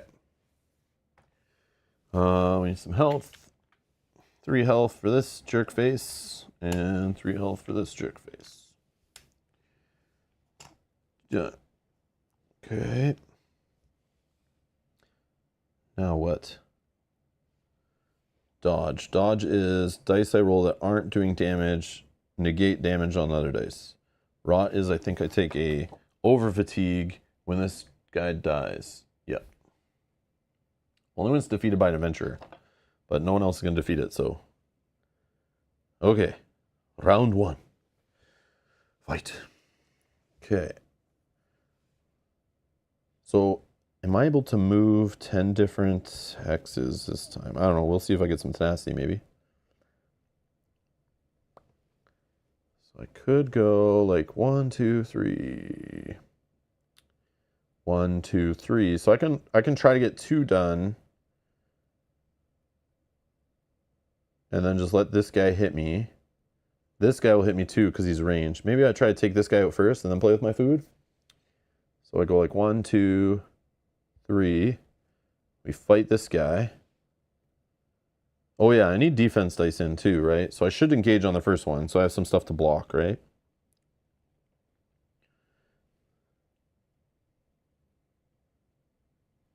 Yeah. And if I want to set up and kill both enemies in a turn, the problem is my greedy ass wants to get all this loot. So if I'm focusing on trying to master my stuff and weaken both these guys, that might take a lot of time. And then if I have to leave 2 on the board and I kill them too quickly, that means I won't be getting a lot of loot. So, but I guess I could do that kill, move, kill, and then get a whole bunch of move. So like I maybe only want to open like 2 and then we deal with the enemies.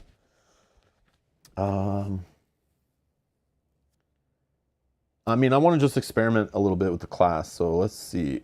I'll move here. This guy just needs 3 damage. I could kill him and then just move on some chests. That might be cool.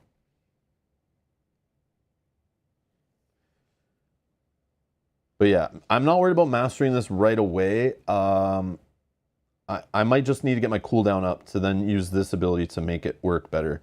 Like get 1 more cooldown and like 1 more stamina or something. Oh, I could do it actually. I could do it with 2 cooldown if I get 1 more stamina. Yeah.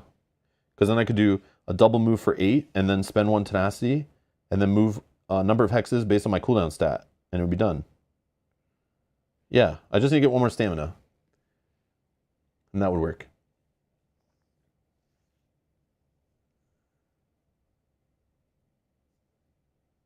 Yeah, I didn't want to play with the Khajiit. I saw that was recommended. Yeah, I wasn't really feeling it, but I mean, that's cool if you want to rush and flip this, but like there's so many ways to flip this. Like I don't care that much about playing a class just for that reason. I played the Khajiit before though, already on stream, so I don't really want to play with that one. I want survivability is what I'm going for. Okay, so let's attack this guy. So we can roll like this, this, and this. These first fights are so... Whoa. So lame. Okay, so anyways, there's our tenacity, everybody. Oh, man. Okay, fun. All right.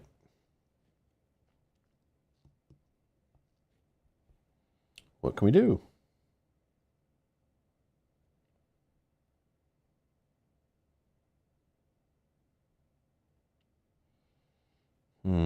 We're shy on doing this. If I had 1 more tenacity, we could kill this guy, but nope. Nope. Nope. Nope. Yeah, that sucks. Yep. Okay, we're going to play a different game today. No more Elder Scrolls. I've changed my mind. I'll be back in a half hour with a completely different game to play on stream. All right. Just kidding. All right, let's just... That's it. Enemies. This guy is just going to hit me for 1. Yep. So we lose a health. And this guy will attack me for 1. Oh, that's nice. 2. Whatever. Down to 2 health. Yeah. I'm not really feeling this. When you whiff on your first roll of the game, that just bummed me out hard. Mage Knight, let's go. Yeah. It's going to take more than a half hour to get that game ready to play. Yeah, I could have stealth. This is true. But I didn't think these guys were going to hit me that hard. I didn't think I was going to whiff that hard on this guy's attack.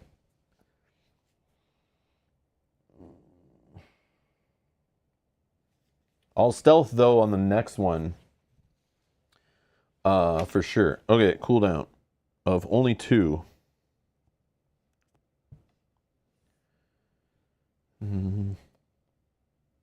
And I also thought of going into a different stance and all that, and like this die, using it to prevent damage, but these guys are only rolling 1 combat die.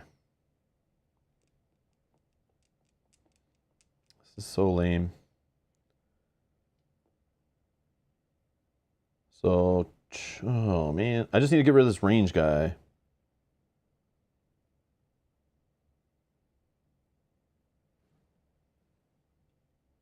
I was thinking of double looting. I was thinking of that. Double looting, like double moving, all looting.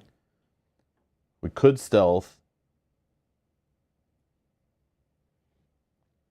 I can also use the tenacity to start healing back up too.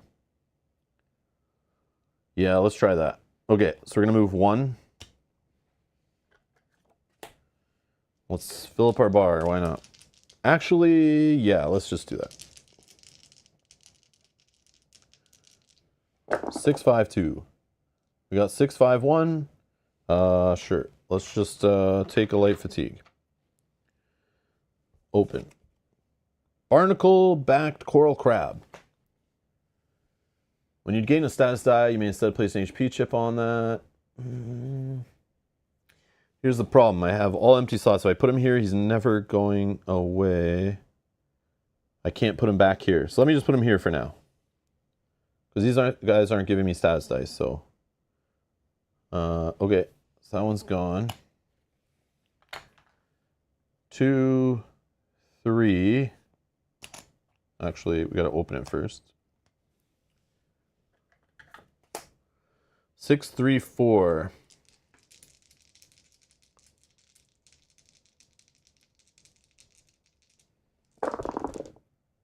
Six, 3, 6. Okay, let's try to get a 4. 6. I said let's get a 4. 2. That's not good enough. But of course, we're going to spend the 2 light fatigue. And we're going to open this guy. Fawn Hoof Powder. During your adventure's rest step, you may forgo healing and recovering dice to instead gain a Bane status die and refresh an extended... Come on, man. Like, whatever. Okay. Whatever. All right. So it was 1, 2, 3. And then we're double moving, so we're moving again. 1, 2, 3, 4, 6. 5, 5, 1. No. 3, 1, 3. Okay. 3.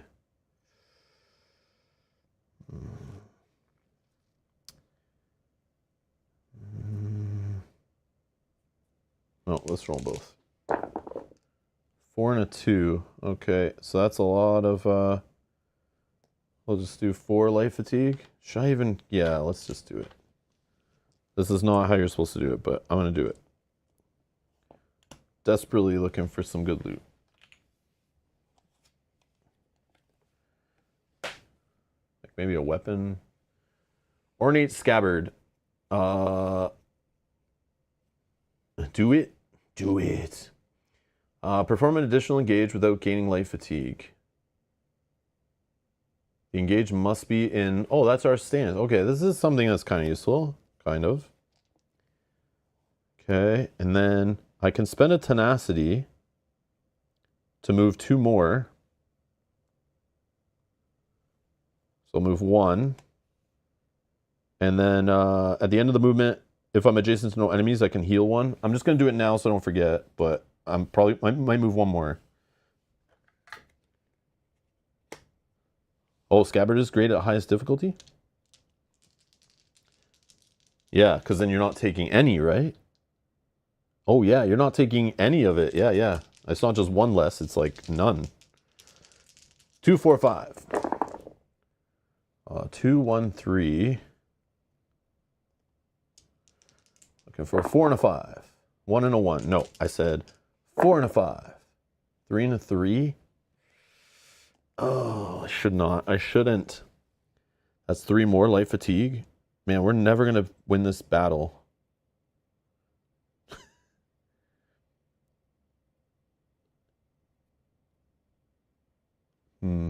No, no, I shouldn't do it. Because I still have to defeat these guys. And then I'm only cooling down 2 at a time. 1, 2, 3. Yeah, that's a lot of rounds till I can actually roll combat dice again.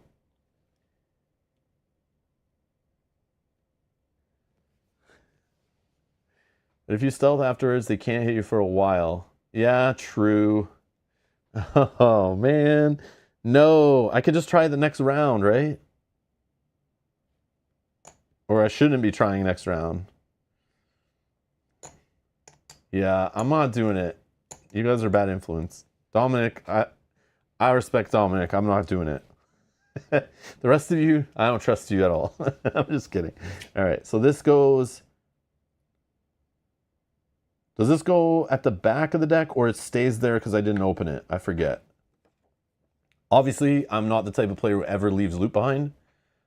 So, yeah. If you're unsuccessful at lockpicking, do you get rid of the cash chip or not? No, you don't get rid of the chip. I think you can try it again. You're allowed to try it again. I just don't know if it's the same one. I think you get a new card. I think you get a new card. Let's find out. Lockpicking. Lockpicking. Where is this? Lockpicking. 68.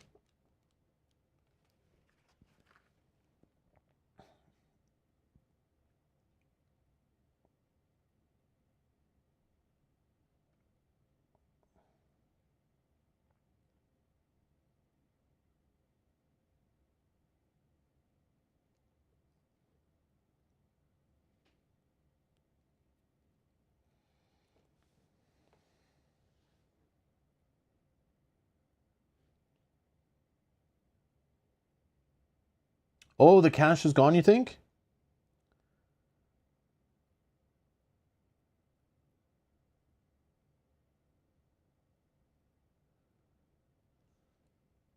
So resolve the attempt. Compare your results to difficulty code. If your results do not match each digit, you fail the attempt, but you may continue to roll until you have no remaining attempts. If you fail an attempt and have no remaining attempts or choose not to continue rolling, the check is failed and all die results accumulated for that check are lost. After the lockpick check is resolved, you resume your turn in your current encounter. Maybe it talks about in cash chips? Yeah, okay, here we go. If the check fails, the cash chip is discarded, and the top card of the relevant item deck is cycled by placing it on the bottom. Oh, okay. So then maybe I should do it? Yeah, it's weird that it's not on lockpicking. It's actually under cash chips. Okay. Okay. So I have a choice. Is it really worth 3 more fatigue just to pop this guy? No, it's not. So then the more important thing is I want to know what happened to this. Like, hopefully it's not the most amazing item ever, but it probably isn't. Okay, I can move 1 more still. Okay, then I healed up. All right, enemies. Oh yeah, I'm stealthing. Where is my stealth die?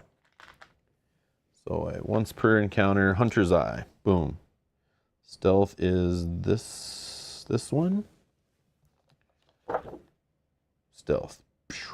So they have to be adjacent to me to hit me, right? Okay. So yeah.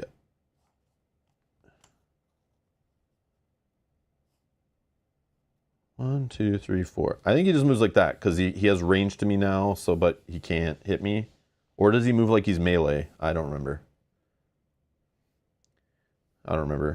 But you guys can correct me. Okay.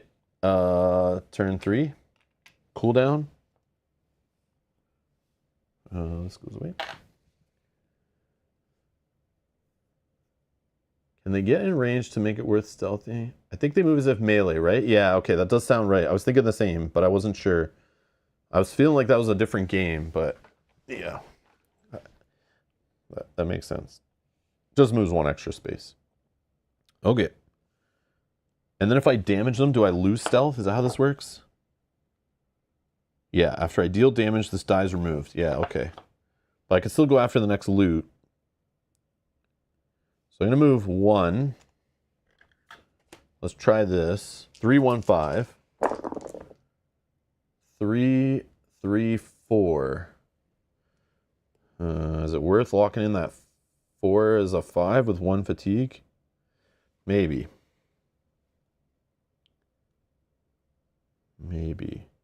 No, let's roll again. 1 and a 2. Okay, we got the 1. Okay, this needs 1 last roll. Get me to a 5. A 2. So we take 3 light fatigue anyway. We're opening this one.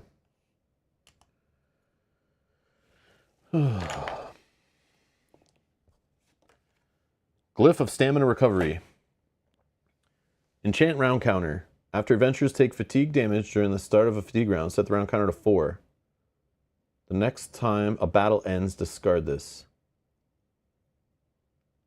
Okay, this could be relevant here, actually, based on our craptastic rolls and the amount of time we're dealing with. So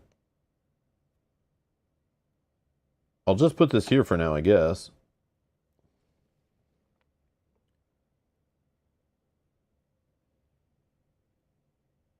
Oh, yeah. Sorry, guys. Thank you. Thank you. Yeah. Again, too many bones problems. Okay. Yeah, thank you. I did the same thing the last playthrough at the first episode. I started putting them on my character again. I don't know why I do that. It's like I've done that in another game 100 times. Okay, so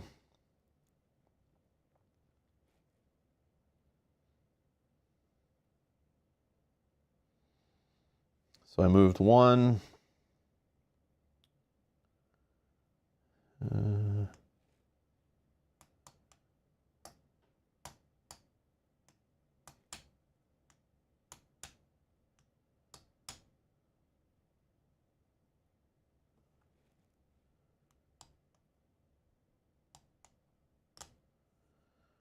Hmm.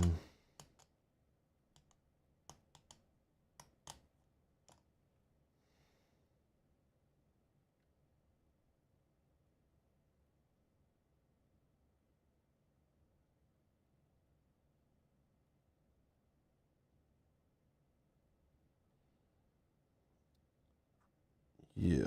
All right. I'll just do 2, 3. I'll spend a tenacity. Oh, but if I'm not adjacent to enemies, then I heal. How do I do this? I don't really want to kill this guy first, but I know we could blow our guild assist, but I don't know.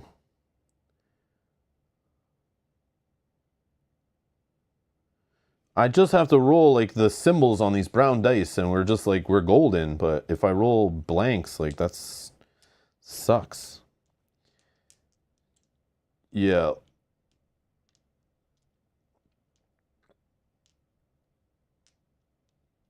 Yeah, I'm going to spend the tenacity and I'm going to move here.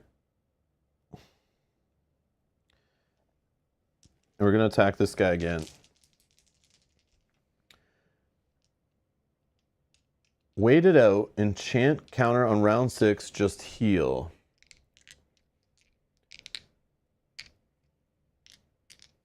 But then if it goes to 4, it still goes back to fatigue rounds. Like, I don't know. Yeah, we just wait. Okay. We just wait. Okay.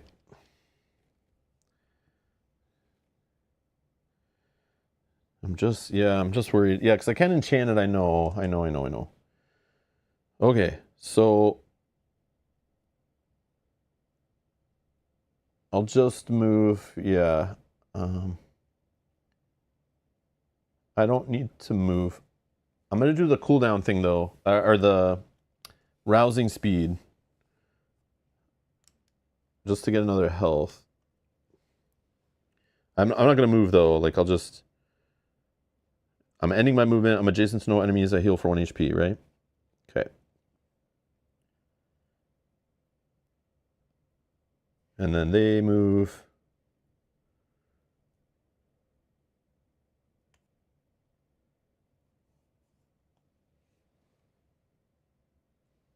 But I want to spend the tenacity, though, for healing, right?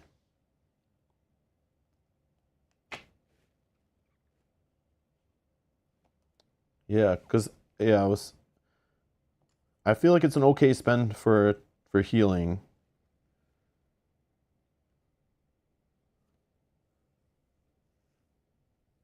Yeah. Yeah, I'm using it to healing. I think this is a mistake. What is, Yogi?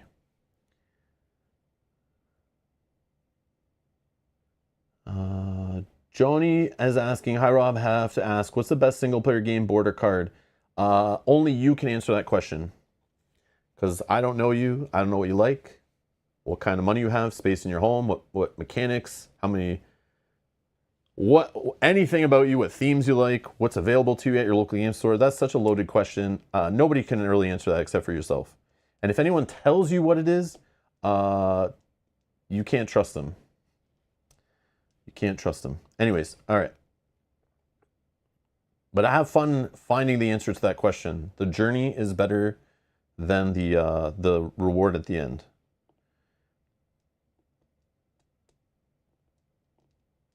Choosing to heal and not to attack. Yeah, I agree. That might be a mistake. I agree. That's what I was thinking. Yeah, well, we'll do it. We'll do it. All right. Let's try it. I want to experiment, so we'll try it out. We'll see. I'm okay getting out of my comfort zone here. Okay, so they moved. We're going to round 4. Okay. And in this case, I should just enchant this thing anyway, right? Or I guess I can hold it. I can enchant it basically right before the fatigue hits in. On the round before. All right, cooldown. Yeah, we're going to need to do it anyway.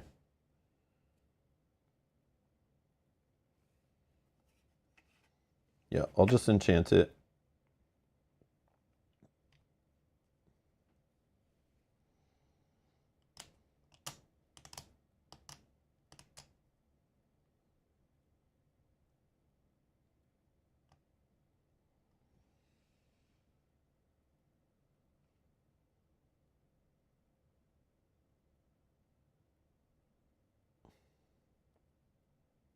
I'm going to spend 1 tenacity to heal again and move 2 for my cooldown.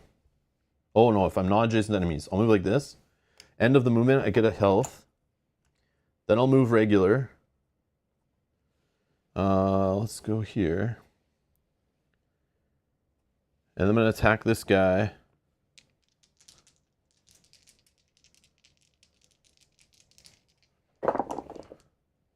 Okay. So annoying. So I would do like 2 damage to him, but because he has dodge, this actually hurts. So let's just do 1 damage. I lose stealth. Oh my god. One hand goes to active slot, remember? Oh, yeah. That's the whole reason I'm playing is so we can defend ourselves. Yeah. And we gain 1 tenacity. All right. And now at least we can hopefully block some, and then maybe they don't roll as hot. We'll see.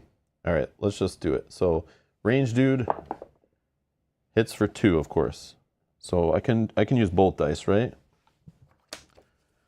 I know it's like each one to prevent up to. When you place this die in your active slot, deal X damage to your target. When you are dealt damage by an enemy, you may exhaust this die to prevent X damage. Yeah, okay. So I'll prevent 1 and 2. Okay, and then the rat is going to just move and hits for 1. Son of a... Okay. Ping damage? Yeah, true.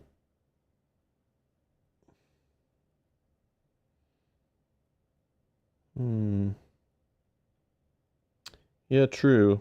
I could do that now. Oh, but I need to spend extra tenacity, right? Yeah.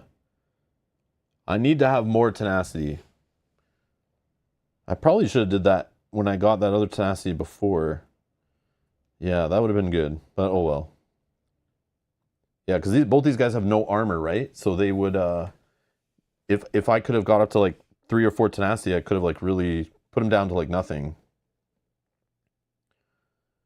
But I only have 1 right now. Instead, I chose to heal, which maybe was wrong.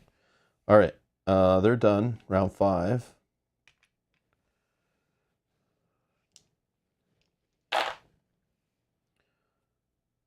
Yeah, 2 cooldown is harsh.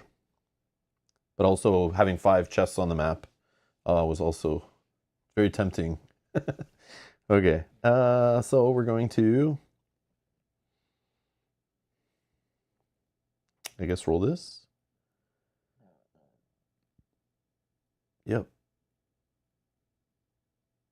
Let's roll against this guy. 1. I'm thinking of still trying to do that kill 2 guys and all the movement thing, but like, I don't know.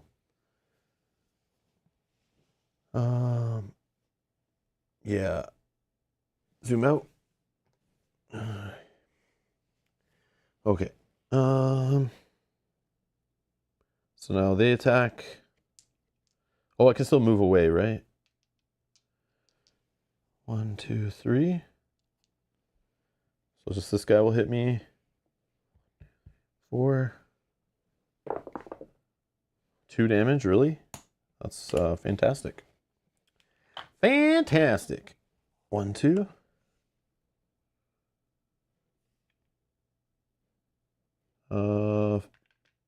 Fatigue round.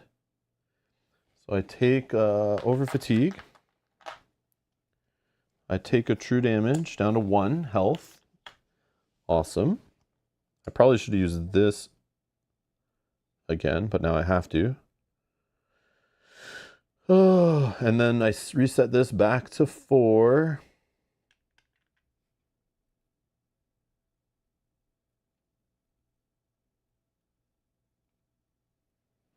Okay.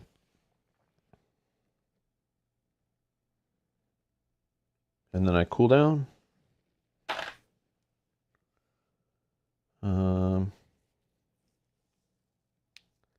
Yeah, I have to. 1, 2. Heal with the tenacity ability. And then 1, 2, 3. Nope, that doesn't get us away. What the heck? 1, 2. 1, 2, 3. Nope, we can't get away from the rat. How is that not a thing with 5 movement? Because he's in the middle. 1, 2. 1, 2, 3. Nope. Yeah, I don't know. Yeah, we might be guild assisting. But when do you guild assist? You can do it when you die, right? I obviously have like never really done it, but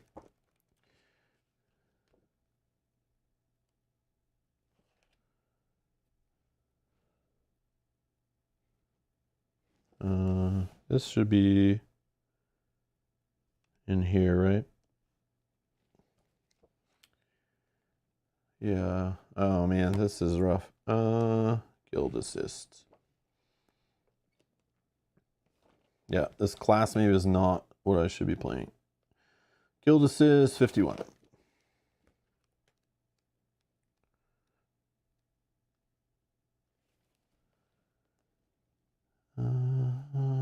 Guild assist once per campaign, either during a battle at the end of a round or during the end of day phase. Battle at the end of a round. Okay.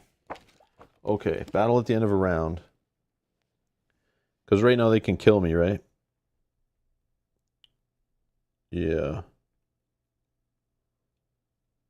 Ouch. Oh, man.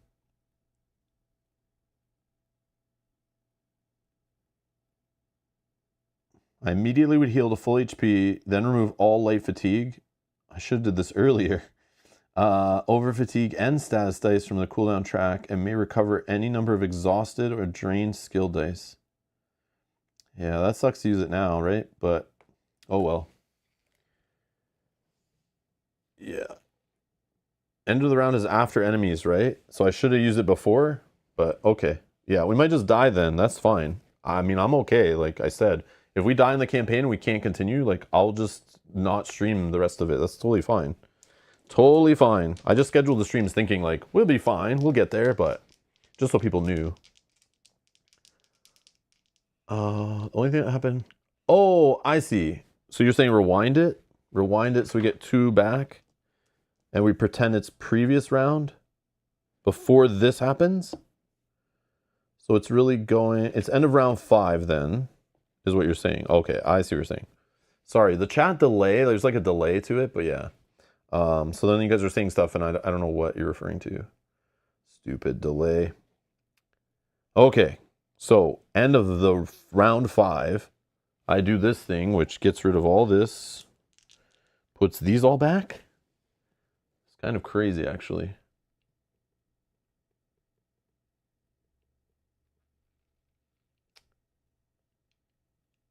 And we draw a loot too? What the heck is this? This is broken. I know we lose like keywords, like we get punished later, right? In the end game or something. So draw items. Gold Coast mud crab fries. Discard this item and heal an adjacent enemy to full HP. You may ignore its defense stat until the end of your turn. Like, really? Okay, and we got some rabbit. Discard this item, then adventurers may heal for a collective total of HP equal to the amount of light fatigue in your cooldown track. Well, that'll be good later. Sure, whatever, man. I don't know, whatever. Okay, I mean, I guess we can keep this over here. Full HP. So I was like over here though. Yeah, I was over here. So let's see, did we get it all? Each adventurer, including if defeated, immediately heal to full HP. Remove all light fatigue, over fatigue, status dice on a cooldown track, may recover any number of exhausted and drained skill dice. Each adventurer also draws 1 item from each deck, gaining both, following normal inventory restrictions. Additionally, the party gains the benefit below, depending on when they trigger their guild assist. So in a battle, the party may set the round counter to any number they wish. What the heck is this? This is like nuts. This feels so like like the designers like play tested it with some new players near the end of the game being finished, and then they just saw like somebody fully like me pick a stupid class, like play the game, make some dumb decisions, and then their playthrough ends on the first scenario. And they literally spent 3 hours setting it all up, and then in like 20 minutes are dead, right? Then they were like, crap, we need something when luck just does not go their way. So then they added this. And this is like really overcorrecting. Like, that's crazy. But the guild assist thing, you're definitely going to be punished, I think.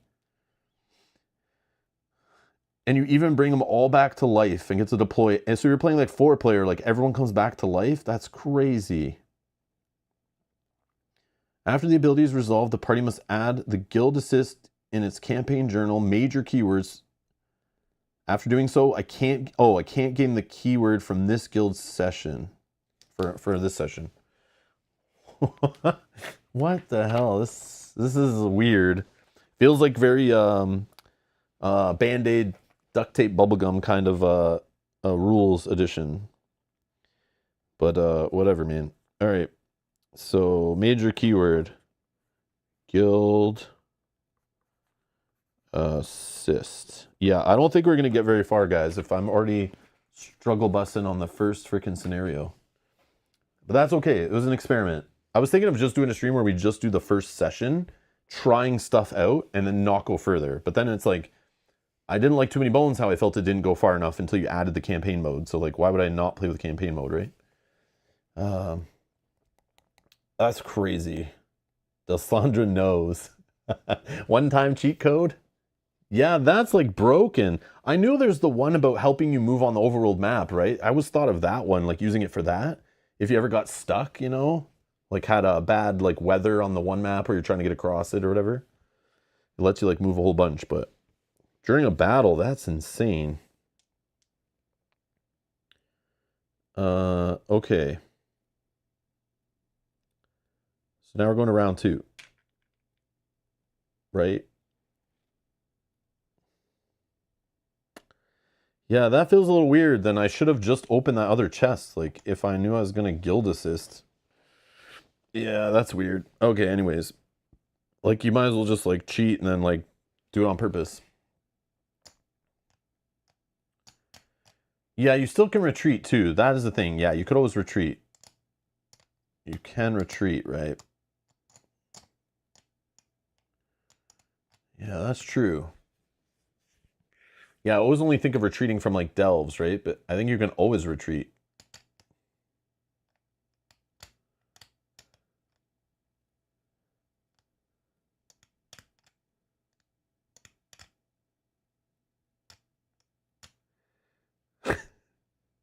No, let's just do the guild assist. Who cares? Let's just keep playing. This is taking too long as it is. This is now wearing on me. Okay. Yeah, so let's just go to this guy and roll a bunch of dice. And maybe we can, like, kill this. You can do both and maybe move, right? So let's do... I have to get a certain amount of tenacity, though, right? I don't know if that's possible. So I would have to do, like, 1, 2, 3 movement. Okay. And then I would get... If I kill him, I get 4 movements. That'd be 7. And then if I kill him, I get the extra movement. We'll try. I doubt it'll work. But we'll try. Yeah, of course it won't work. Because we roll tenacity. Serenity now. Okay, so 2 damage. This guy's down to 1. 2 damage. Okay, so this goes here. This and this go here. I gain a tenacity. Okay.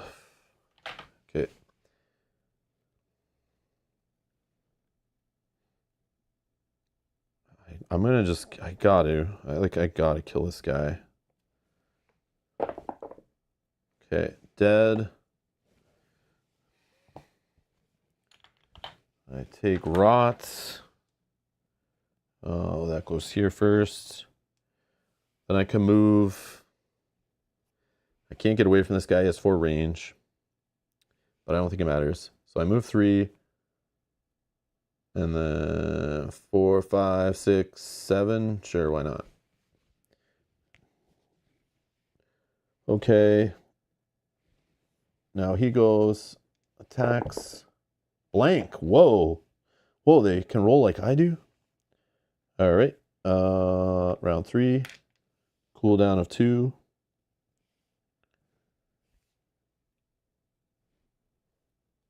Yeah, guys, this one you guys keep saying to use, just remember, I need to have like a bunch of tenacity for it. Like 1 is not enough. I need 1 plus the amount I want to do damage.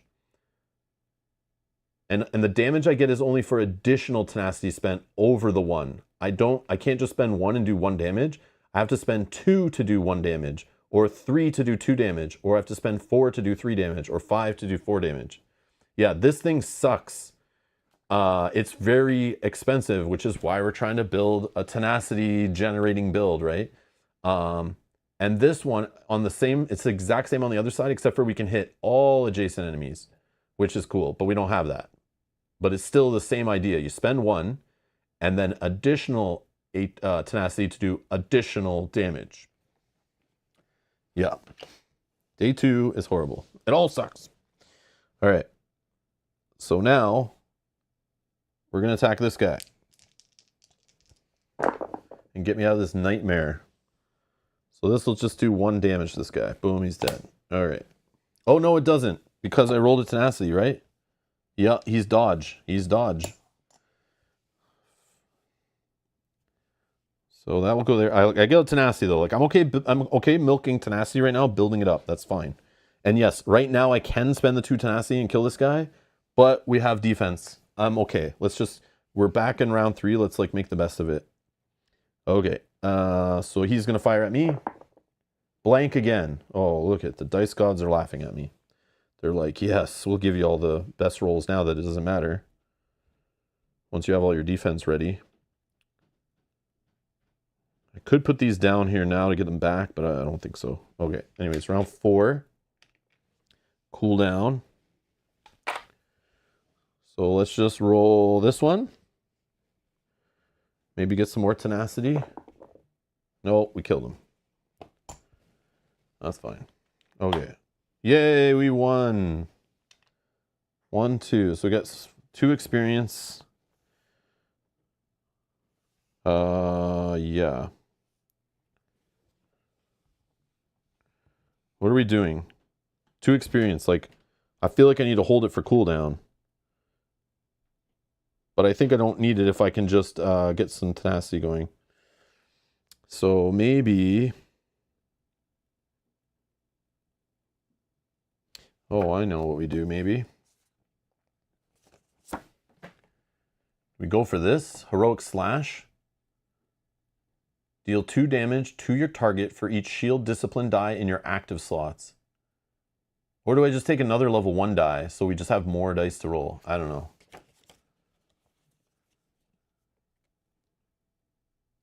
Oh, yeah. Sorry. I don't return this. But this happens in the rest step. I'll do that later. But yeah, this stays there. Sorry. Yeah. Reward step first. I could just gain a speed. Oh, I could just take an extra stamina. And then we try to master our thing. But the cooldown is painful. Oh, man. Yeah, maybe we just go stamina.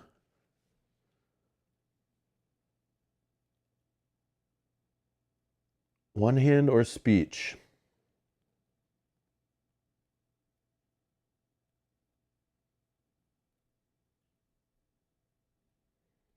Mm-hmm.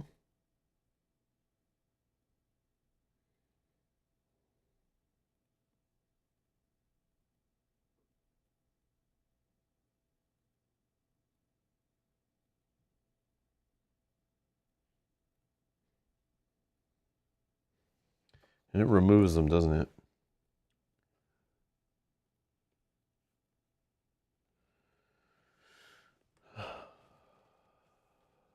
Yeah. Yeah. Yeah, we'll go level 2 of this, I think. Okay, done. We get rid of this.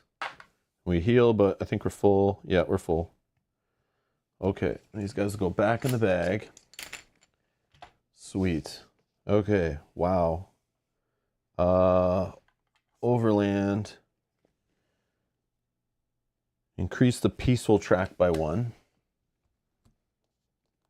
Okay, that's increased. And something else. The guy moves.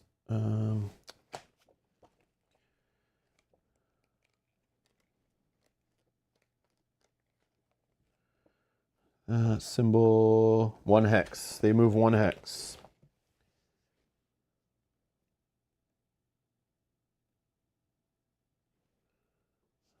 Yeah, whatever. Okay.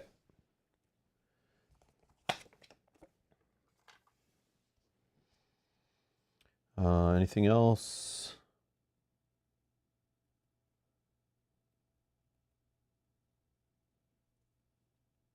So day 3, I'm gonna move 4 to here, so I take a light fatigue, right?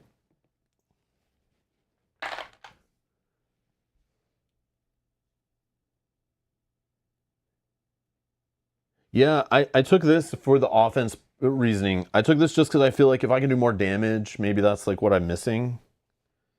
Like getting tenacity could lead to more damage, but yeah, I'll just go with some, I just need some basic damage. And the speech thing, I wouldn't take 2 speech dice. I would actually hold 1 XP to then maybe be able to get a cooldown up with the next one. That's what I was thinking. Yeah, the symbols are similar, right? Yeah.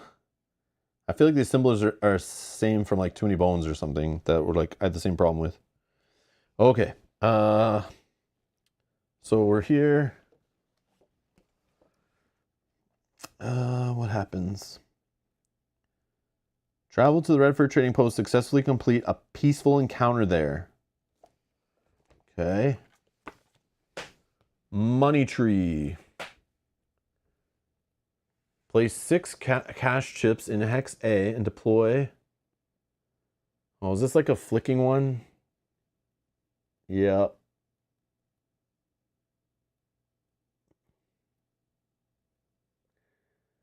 Okay.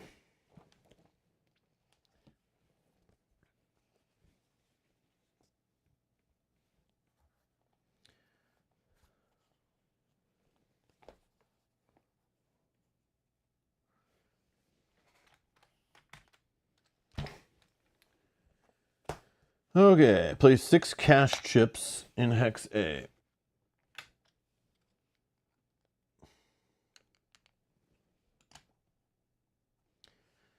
And then deploy level 5 enemies with HP to hex B and C.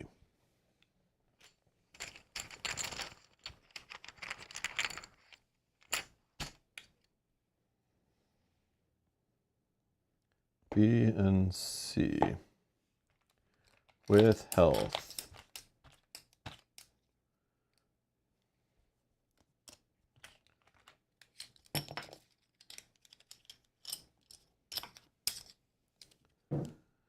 B and C.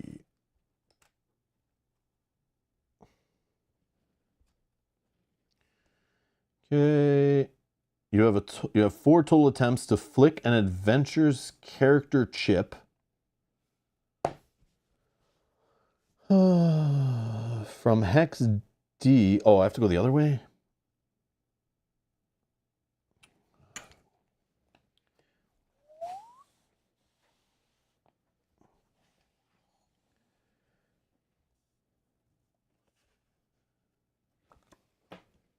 Okay. Let's try again. You have 4 total attempts to flick an adventurer character chip from hex D across the mat in attempt to hit the stack of cash chips. After an adventurer's attempt, for each cash touching the entrance tile, they remove the cash and draw one common item.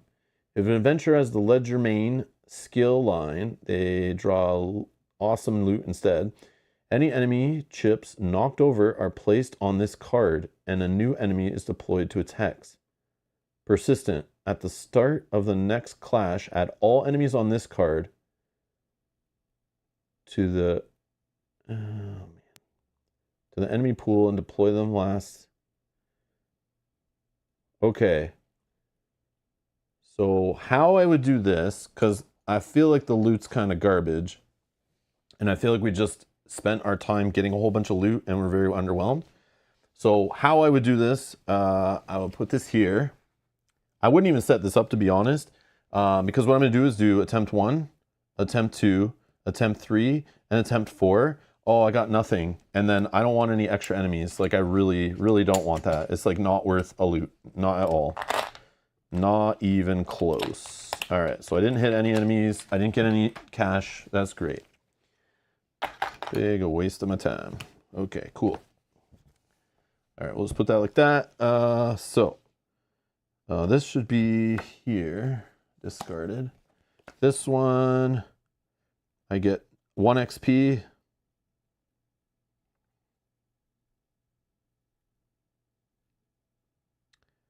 How come it doesn't tell me if it's successful either way or what is a success? Yeah, that's missing from this card. So we're just going to take 1 XP. That's done.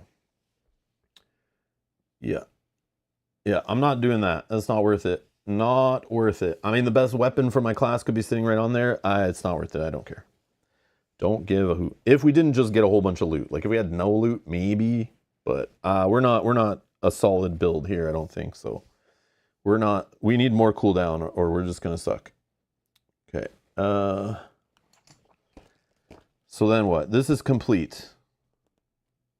When completed, go to entry B15. We get no extra XP. Okay, great. Not falling for that horse crap. All right.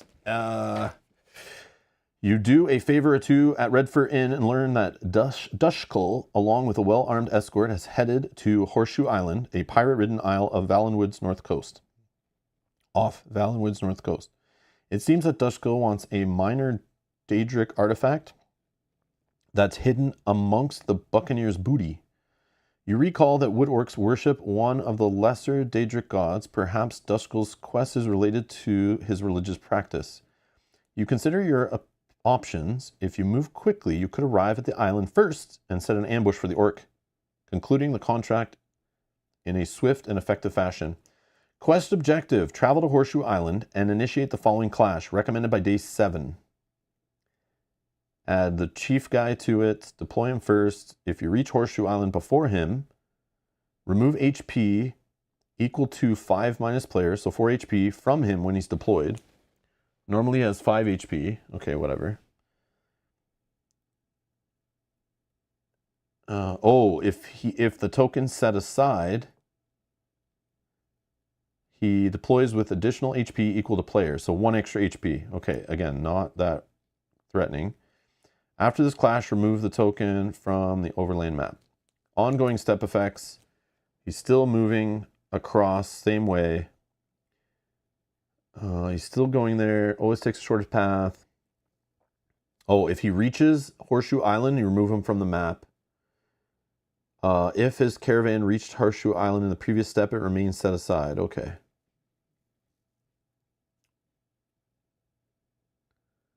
So by day 7, we need to be up here and doing a clash. Okay. In the meantime, we need XP and we need to get ourselves ready. I don't care about catching him. I mean, him having 4 less HP, though, is kind of funny. But we still have to fight all the other enemies on the map, and I don't know if I'm ready for that. He has Iron Bark and Motivate. What is Motivate? Motivate. At the start of this unit's turn, all adjacent allied units gain 1 tenacity. And all adjacent opposing units lose 1 tenacity. Oh, more tenacity loss. I really like Valenwood. It's a fun place to be. My teacher from kindergarten might not call it an attempt. Yeah, true. You call that an attempt? Yeah. All right.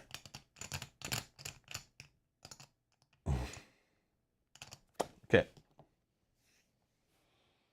So if we're looking at the map here. Oh yeah. Did I do the day stuff? Did I move him this day? I don't know. Yeah, I did. One, two, three. Yeah, because he moved 2, then 1. Yeah, so he's 3 away. 1, 2, 3. Yeah. Okay. So we're on day 4. Oh yeah, I should have. Yeah, I did all of that rest and stuff, right? Did I? No. No, I didn't. Yeah. Sorry, I just removed my light fatigue. I forgot to rest, I think. Okay. Do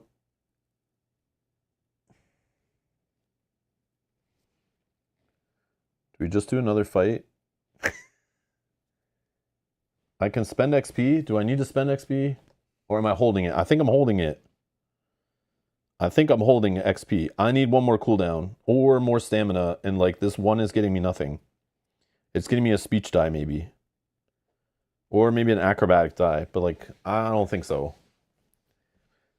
I think I just need cooldown and stamina, and then we need to get this flipped. Yeah. Yeah, I think we're gonna just save. I think we're saving. Okay, so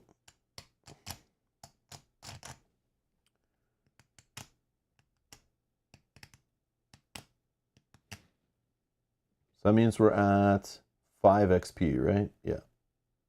On the dial. So 1 level 5 baddie, hopefully. Yeah, let's just go here.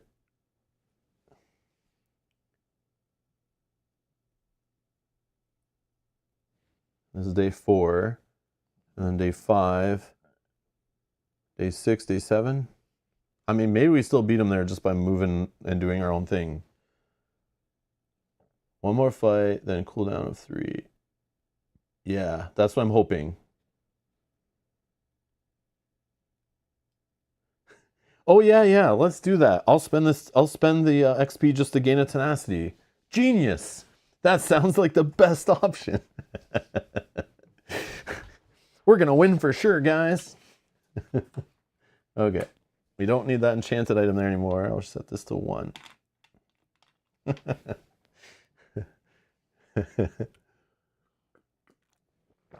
feel like my playthrough is being sabotaged by some members in chat. I feel there's an attempt to be made here. It's all good. I was prepared for torture today. I was prepared for this all to torture me.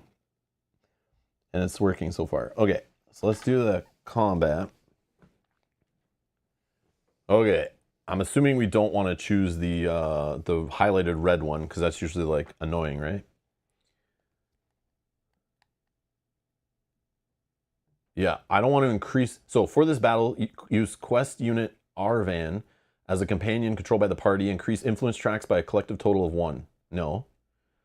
Or caution stealth. Okay. Each adventurer skips a recovery step during round 1. Sure. If this encounter is successful, reduce the influence track of your choice by up to 2 and skip today's active province. Oh, so they won't move. They won't move and the tracks won't go up. That's great. Yeah, let's do it. Okay, perfect. Yeah, this is what we wanted. Yeah, this is exactly what we wanted. This is the draw we were looking for. This is exactly the one I'm looking for. Okay.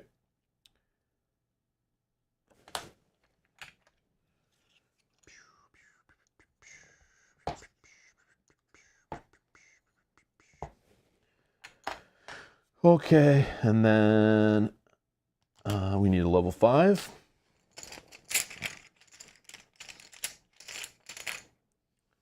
Nord Marauder. So if we move around the board a lot, he's not going to be able to hit us. He'll just keep moving, right, with his rush. 7 health, though. 2 attack, 1 armor. Yeah, I'm really missing that class before where I was ignoring defensive stats. That's really going to hurt later. Especially since we're doing less damage output. Yeah, this is not the solo build, I'm telling you guys. This is like gonna be so rough. Okay, yeah. Oh, man.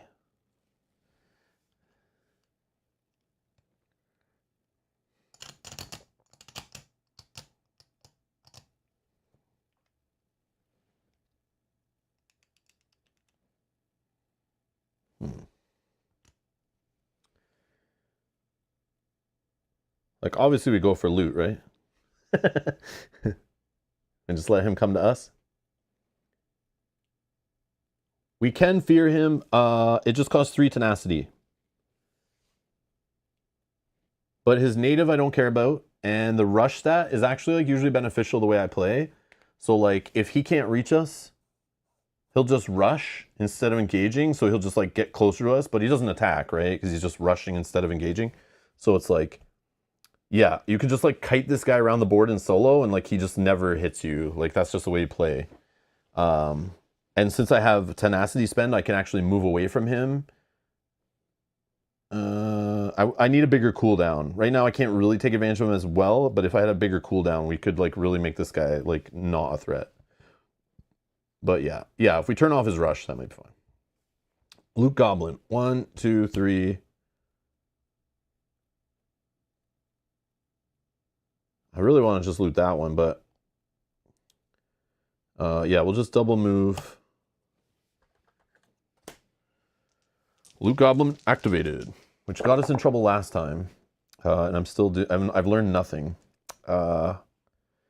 So I could fix this with 3 tenacity spend.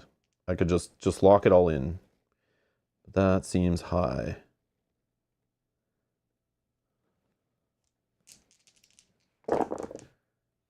Four, 4, 2. So that's 2 tenacity spend. We can do it. Yeah, let's just do it.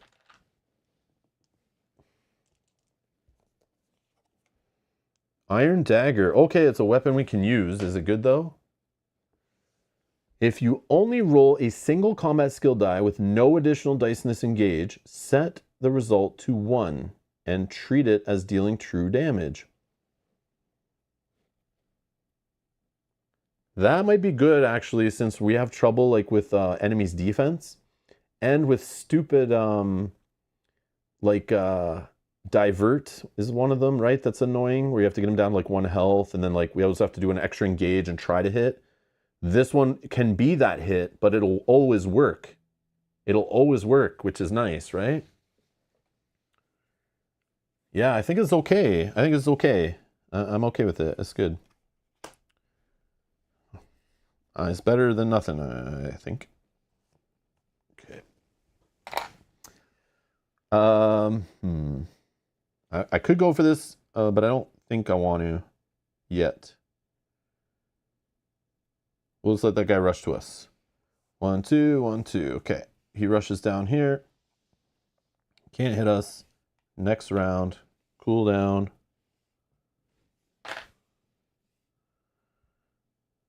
Okay.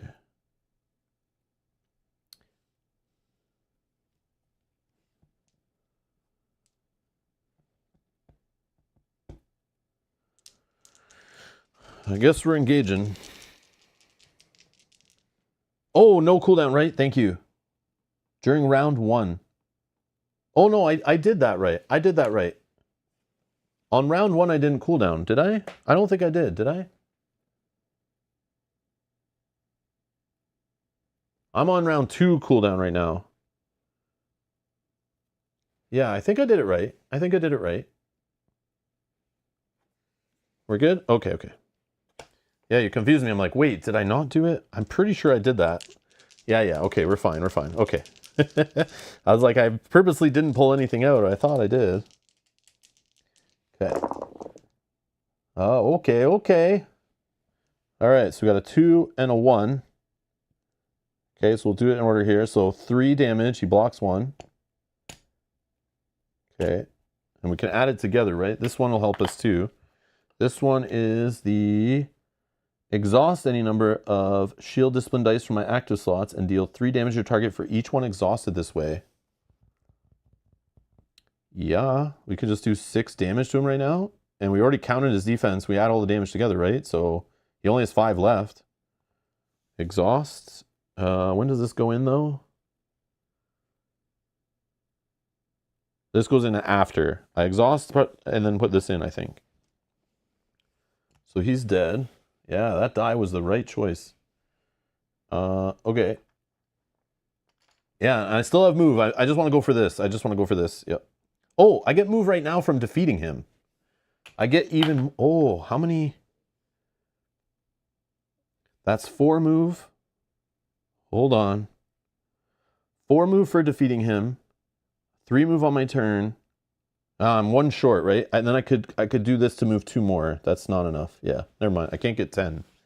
I can't get 10. Not yet. I need 1 more cooldown or 1 more stamina, right? Okay. Yeah, but I will get both loot. Yes, we're definitely going for both loot. Okay, so this is 2, 1, 3, 5, 4 attempts. We didn't get the 2, but we could just by spending 1 tenacity. Let's get that 2 locked in. Okay, then we get it back. We need 1, 3, 5. We got 3 and 5 locked in. We need this 4 to become a 1.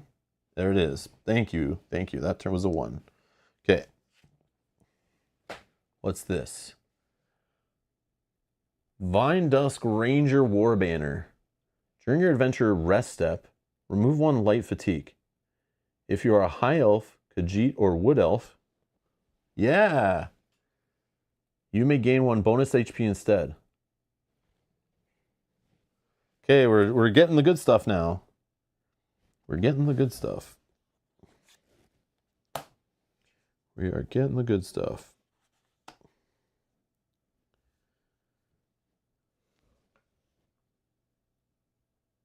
Okay. Let's try for this one. Loot Goblin. Okay. 615. I mean, we could make it work. But anyways, let's lock the 6 in. Let's just try again.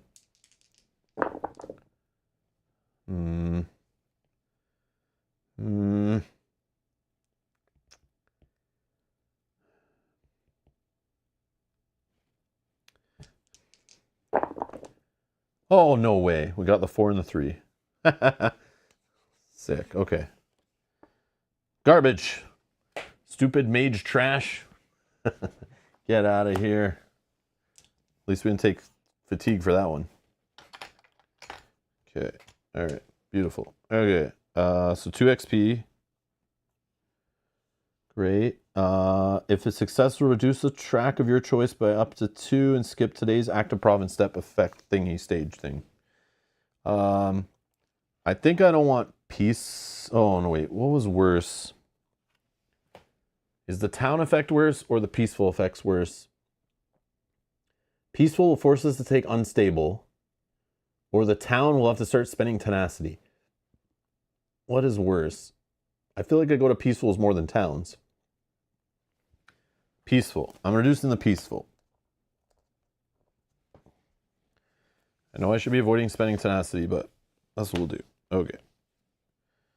Okay. We're up to 7 XP on our dial. We're getting 1 more cooldown right away. Boom. Spending it all. We get to remove this and heal 1. But I think we take bonus HP instead for this.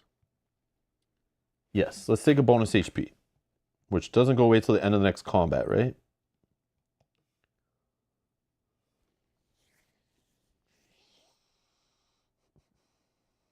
I mean, we could remove this light fatigue, but yeah, I'm gonna take a bonus HP. If we're gonna go into like a super fight soon, that 1 extra HP might be the difference. Okay. What's next?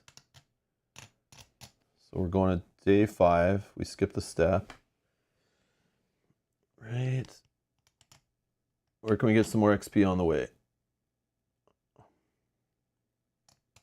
Yeah, we're in a good spot. That was like not a problem. I mean, I could just go up to Horseshoe Island and like we can do an engage there before he gets there, right? So let's do a peaceful on the way though. We'll go to a peaceful.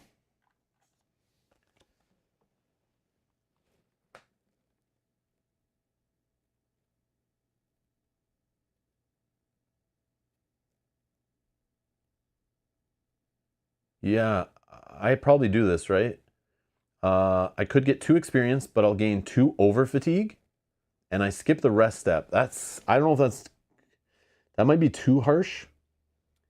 Or I take 1 XP, and I must exhaust at least 1 available skill die if possible, but may exhaust up to 5. Oh, this could help me build extra bonus HP. But I'm not on an unstable, so I don't care about that part.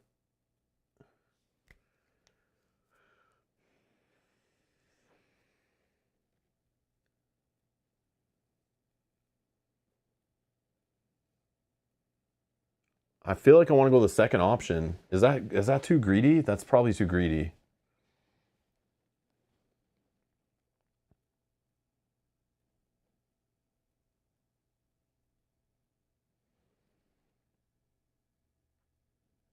No, I'll do it. Let's do it. 2 experience. And this is going to get us another stamina? Another stamina.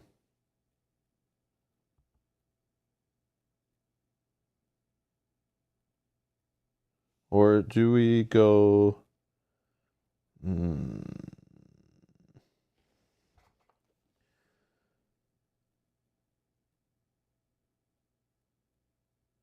No, we go stamina. We go stamina. Basics, basics. Build the foundation. Okay, spent. We're up to 9. I know, I debate another one-handed die. 2 acrobat dice, 2 speech dice, or 1 acrobat, 1 speech. You think? I want to build the stamina. I know we don't need it as much for the getting our thing flipped, but I'll just be able to roll more dice at the start. Yeah. But maybe that's not as important. Okay, hold on. What's the acrobat die we were going to take? What were we thinking? Oh, we have to only take 1. We can move X hexes at the start of our turn. But then we'll level that up later, right? To the cheaper. No.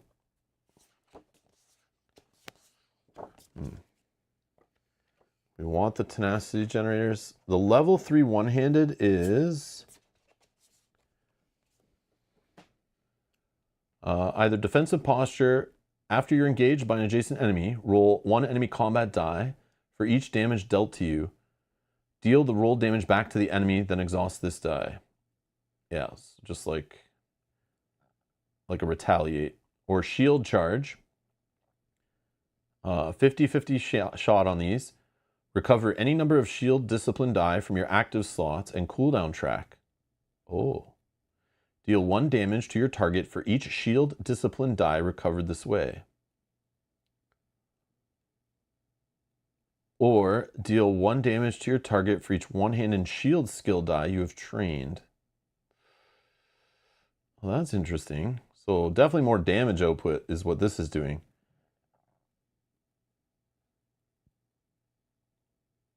I just get scared about removing ones from my active slot that's like could leave me exposed, but sometimes like if it kills the enemy then it doesn't matter. Like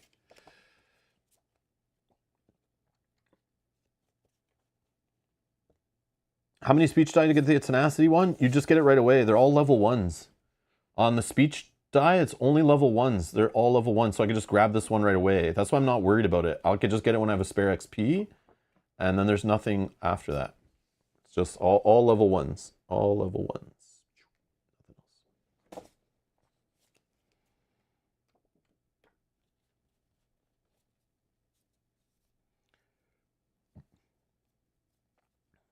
Yeah, the recovering from cooldown part, exactly, Minion. That made me go, maybe that's what I want.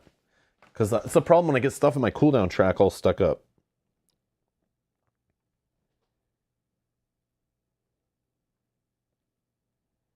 But I'm going with stamina. I'm going with stamina for now. Because again, if we take that die, then we can't roll it either till the next one. It would have to be a separate engage. But like I would like to roll that together, right? Maybe? There is also the play of taking more level 1 of these one-handed ones. Because then I can roll them and do more damage, have more shields, and then it makes those dice, those higher level ones later, more impactful also. Even the one we already have, like, this die would be even better if we had more of them. So, like, that's a play. But again, having more of those sucks if I don't have the stamina to just, like, roll a whole bunch at the beginning, right? And in my mind, I want to have at least 4 stamina, so I could roll, like, 3 of those, and then, like, 1 speech die right at the beginning of a fight. Like, that's where I want to go with that. So having just 3 stamina sucks. And even right now, I can take advantage of the stamina for movement purposes and positioning, and then also for just being able to roll our 3 browns and a white right at the beginning. I don't know. I would just follow level 1, the 1, level 2, 3, and 4. 2 authority. Yeah. The authority, I roll them separately. Like, it depends how you roll on them, right? But okay, so this is gone.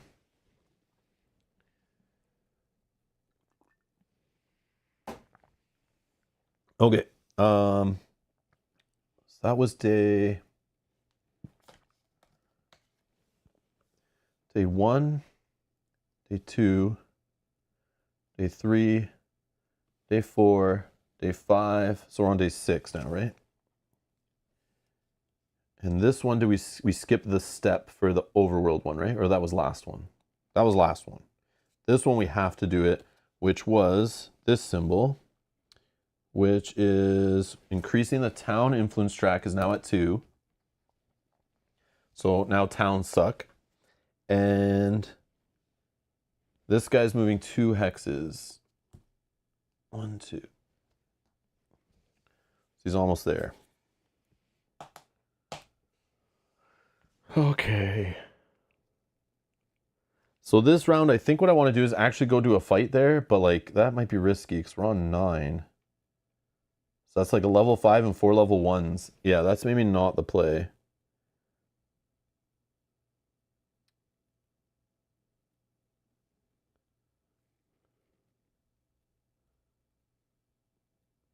But more level 1s means more chance of triggering this multiple times too, right?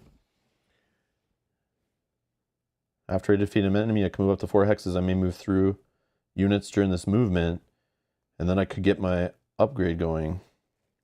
Maybe. We do have bonus HP.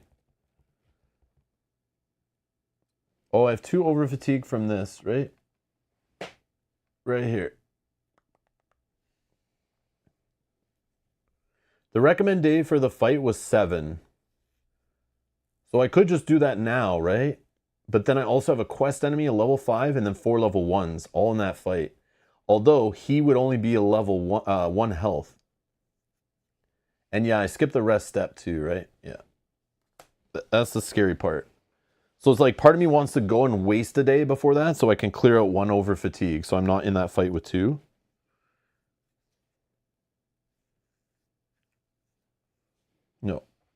No end of day. Right here, see? Skip today's adventure rest step. So I gained 2 over fatigue. I'm stuck with it now. I have to like, it's going to take me 3 days to get rid of it all.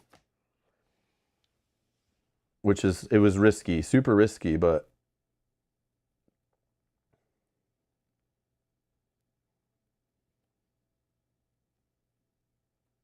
So yeah, let's just go early and do it. Let's go early and do it. That's fine. Let's try. Okay, so we need to. So on day 6, we're going to initiate this thing 1 day early. We're going to add this guy to the EP and deploy him first. This is already set up-ish. He gets deployed on 1. Okay, we need...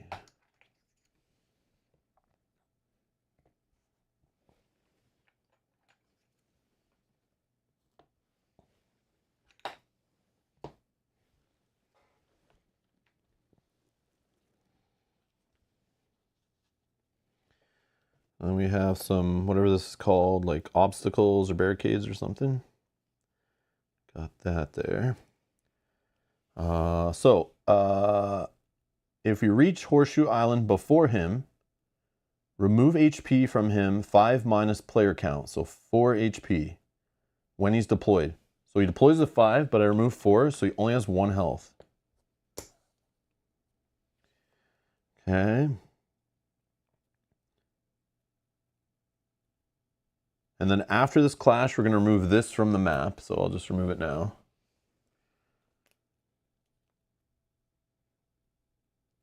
Oh, unless I retreat, I guess. If I retreat, yeah, maybe I should leave it there. It was right here. Great. Because then I could reattempt it. But if I retreat, then he's probably going to get in there anyway. Oh, but he can't go there because I can block him. We can't occupy the same space. So I could just troll him. Yeah, he's never going to reach it. Unless I had to go to a town. So it's just a conquer. Just a straight up conquer.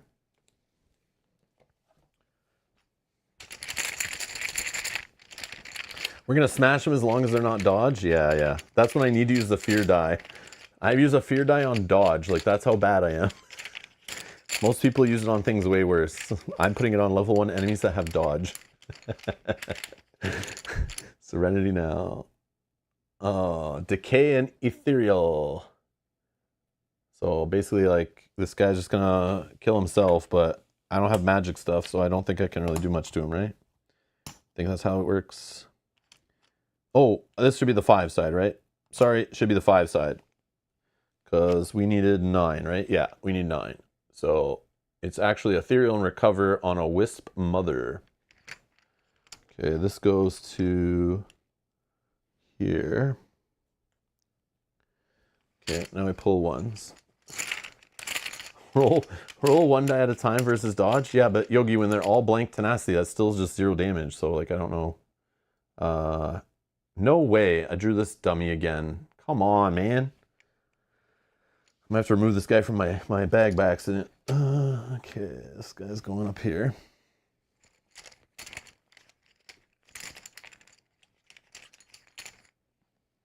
Mud crab with stalwart. This guy needs a fear die. This guy needs a fear die.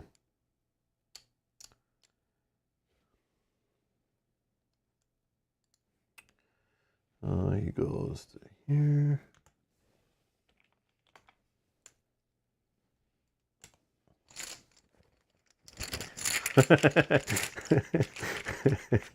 We're dead. Aggressive orc bandit.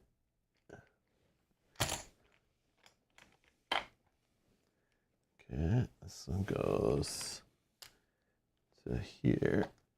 And our final enemy.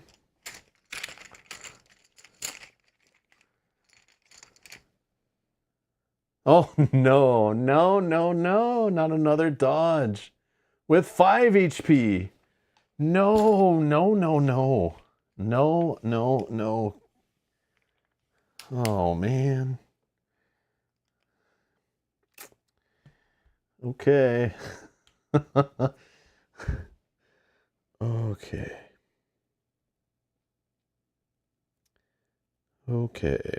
What are we going to do about this? Do we have any items that can help us over here? So recover, she just heals. Motivate, we don't care. He just removes tenacity, but we'll kill him. Yeah, we gotta kill this guy. He hits for 3. She hits for 3. All these guys hit for 1, except for this one hits for 2. And re-rolls misses, right? The range guy, that's annoying. He's gonna be able to hit us from everywhere. Yeah, okay. All right. And remember, we can put a stealth die on ourselves at some point at the start of any unit's turn. Remind me if it looks bad. And then this one I can discard. Sorry. This ability is what I'm talking about. And then over here, I can discard this rabbit stew stuff to heal for a collective total HP equal to the number of light fatigue in my cooldown track. And my health is only 5, so yeah, I don't need a lot of light fatigue in there to heal it up. Okay. So ethereal is a problem, right? When this unit is dealt damage by an adventurer not in magic stance, this unit prevents 1 damage. Oh, okay, okay. So it's like she has an armor, basically, against me. Like 1 defense.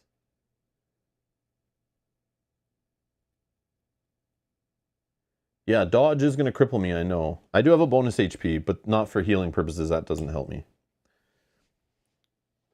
Okay.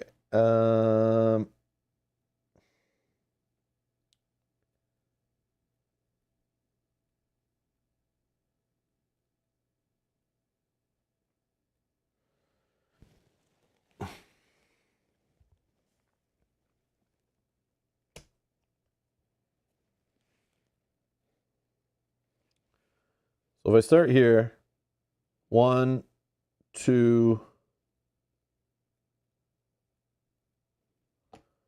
1, 2, 3, 4.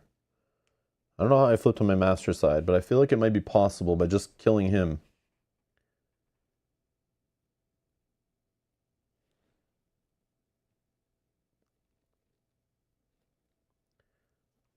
Now, I have a question. Move into 10 different hexes in a single turn. Yeah, I probably can't like go back over a hex I've already been in. That won't count, right? Stabbing him. Yeah. Yeah, because he's true damage, I can kill him, right? If you only roll a single combat skill die and no additional dice, set the result to 1. Yeah, okay. So that'll just roll this to kill him. But I'm trying to think ahead for movement purposes. So I could start here, go 1, 2, 3, 4. Kill him. 5, 6, 7. Like, are there enough hexes here for me to do what I'm trying to do? 1, 2, 3, 4, 5, 6, 7, 8, 9, 10, 11. Yeah, there are. Okay. But I'll have to double back over some. Because if I use my 4 full movement to get to this guy, kill him, I get 4 more movement, but I'll go over some hexes I've already been in. 1, 2, 3, 4.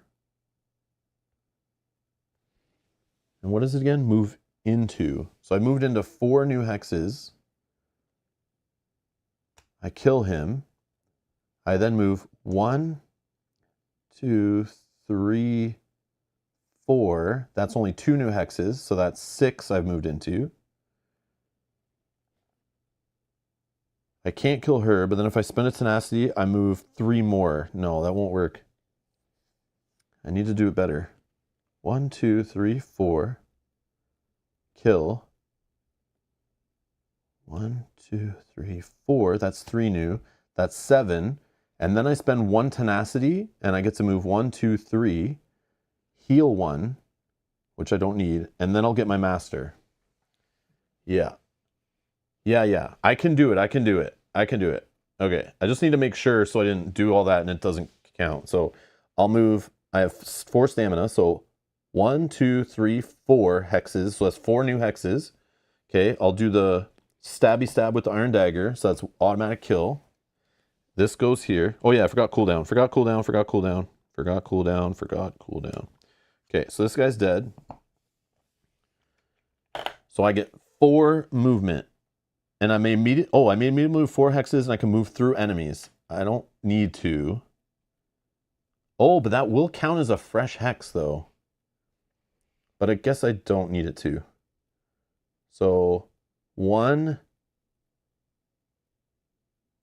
2, 3, 4. So that's 4 fresh new hexes, right? 1, 2, 3, 4. Yeah. So I'm at 8. I'm at 8 hexes. Okay. No loot right now. Get out of here with the loot. We don't need loot. We don't need more light fatigue in our bar right now. Okay. And now I can engage her.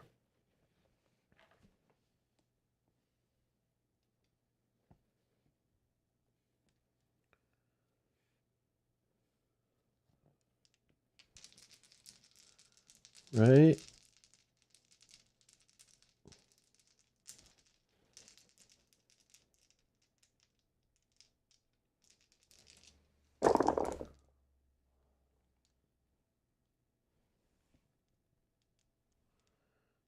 Okay, so this could be 4 damage, but she prevents 1 because I'm not in magic stance.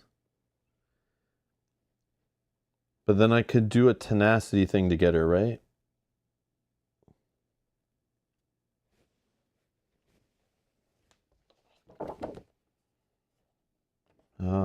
Ethereal. Ethereal. When this unit is dealt damage by an adventurer not in magic stance, they prevent 1. Yeah. So I could spend 3 tenacity to get rid of her. Because that would do 2. And she'd block 1. But then I wouldn't have enough tenacity to do my master.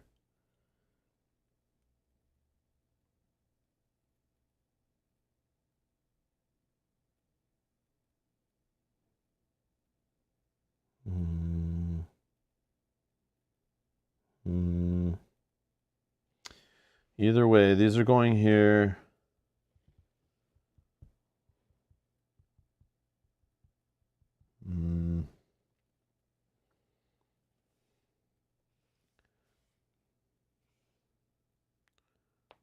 One tenacity.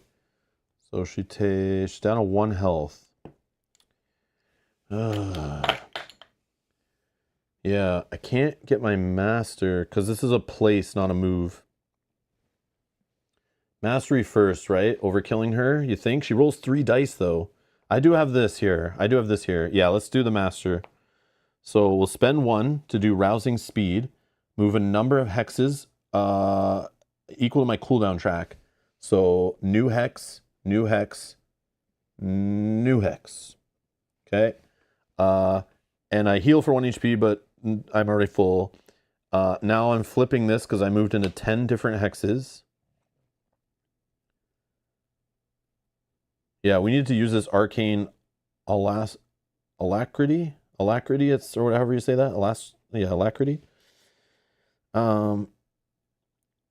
Yeah, if we get a whole bunch of guys together, we can hit a whole bunch of them at once. And since we can move through enemies now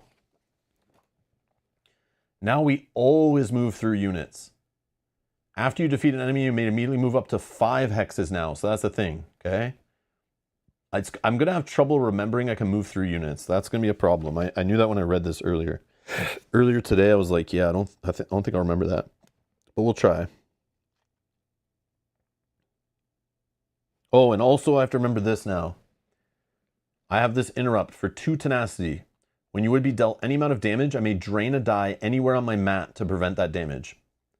So I have this now too. So I hopefully won't go like down as hard as earlier. Hopefully. Yeah, the problem is she's going to start recovering. That's what I didn't want, but I mean, that's what's happening.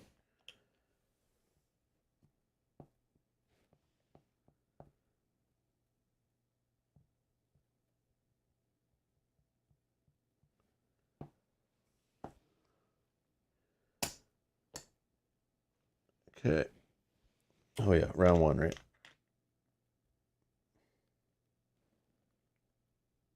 Right, we're on round 1. Yeah. Okay. So she doesn't even need to move. 1, 2, 3. She's got 4 range. 3 dice.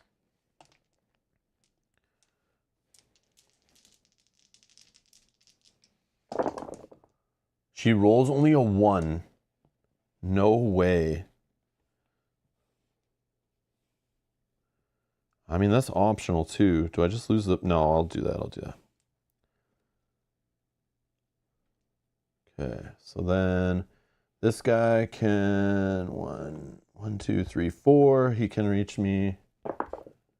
Shoots for 1. Yeah, these defense dice work on anything, not right? Not just adjacent. Okay. 1, 2. 1, 2. 1, 2.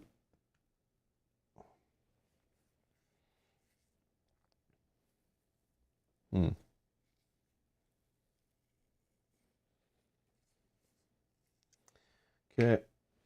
Cooldown of 3. This is awkward. This is awkward. Okay. I think I just use a stealth status die at this point. I could do a double move and go, we can go run away, right? 1, 2, 3, 4. 1, 2, 3, 4. 4.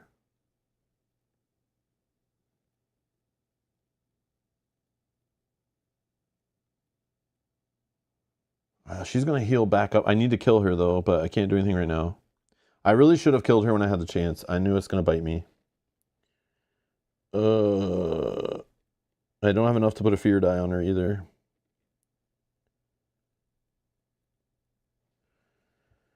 One, 2, 3, 4. 1, 2, 3, 4. I don't need this loot, but whatever. I won't take it if it gives me stuff. Okay, we got a 5. We need a 2 and a 6.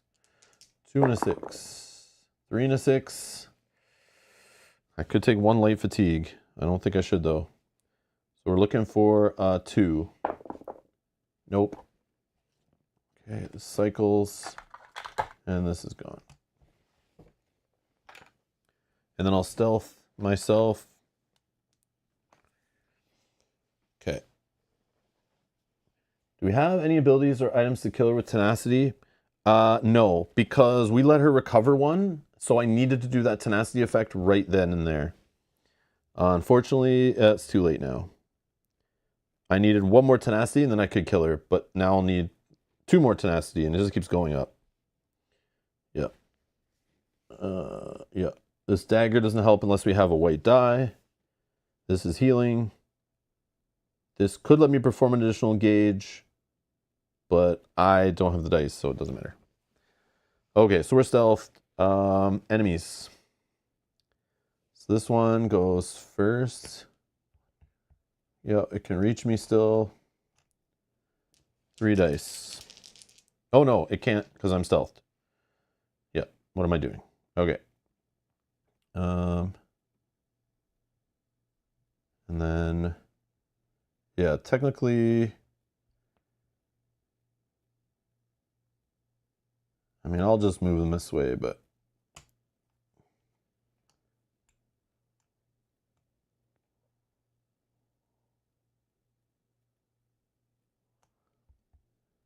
this guy doesn't need to move. She'd 1, 2. Okay.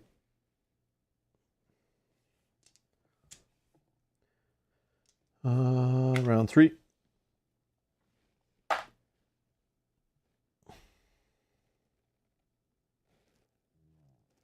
This time we only care if we have stuff in our active, right?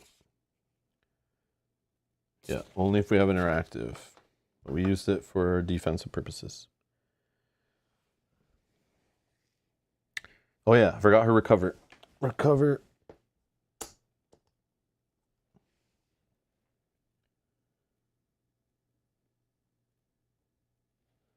Yeah, this is a problem with my build or this class. Like, I'm just not doing damage fast enough and we're gonna like run out of rounds. Like, you can't play this game like this. It's like not a thing. You'll just die to true damage in the fatigue rounds. Like, you don't have enough room to like finesse the game. Like, you just need to do tons of damage. Yeah. I knew I would not like this, but I had to try it once. I need more tenacity. Yeah, that's true. Which the speech dice, again, might fix that, but I figured I would just roll enough without hitting ever on my dice. Okay.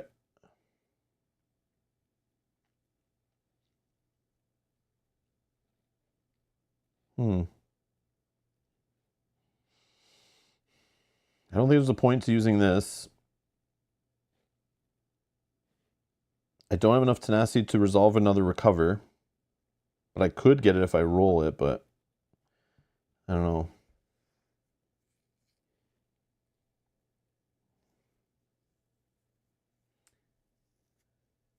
The 2 over fatigue are killing me. Oh yeah, for sure. Yep. That's why I wanted to wait to do this fight, because I wanted 1 less over fatigue in here. Yeah. That's okay, guys. Like, I don't have to be great at the game. It's fine. It's totally fine.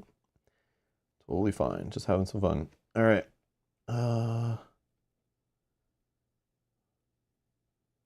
Let's go. Yeah, like I don't want to put this in there.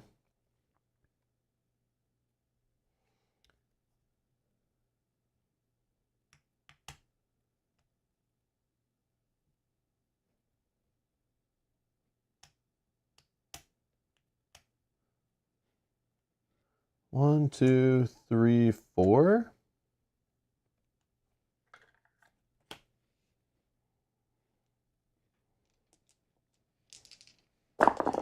Five, 1, 1. We got a 1.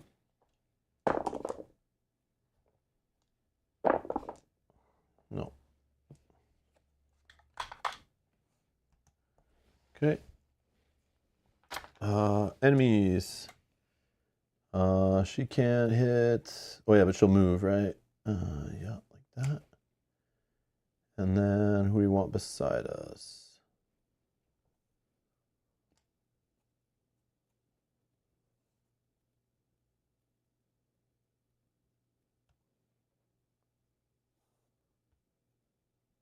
That guy can't get closer.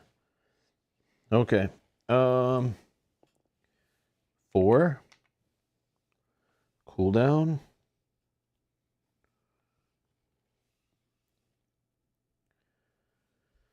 Okay. And she recovers another one. She's back to full health. That was all a big waste of a turn earlier. Yeah, I shouldn't have done that. I should have not gone for my master. I should not have done that. So dumb. Okay.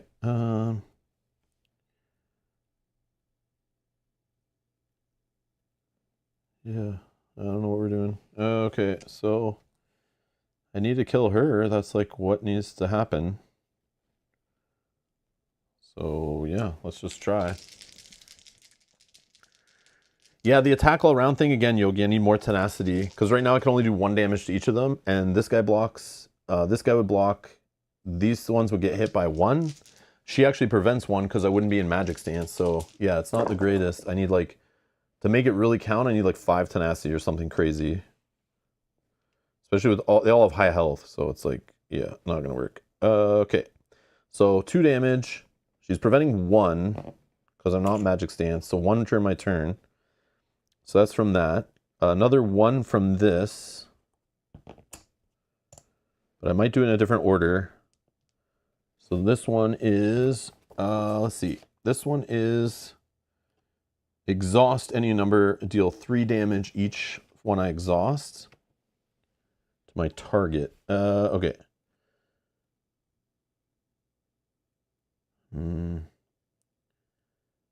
I need to do 1. So this will do 3 more, which is enough to kill her. Okay. This one just gets wasted. That's fine. I haven't moved yet, and I can go through enemies. I could do an additional engage, but no one's at 1. This guy's stalwart, so I kind of need to work on him.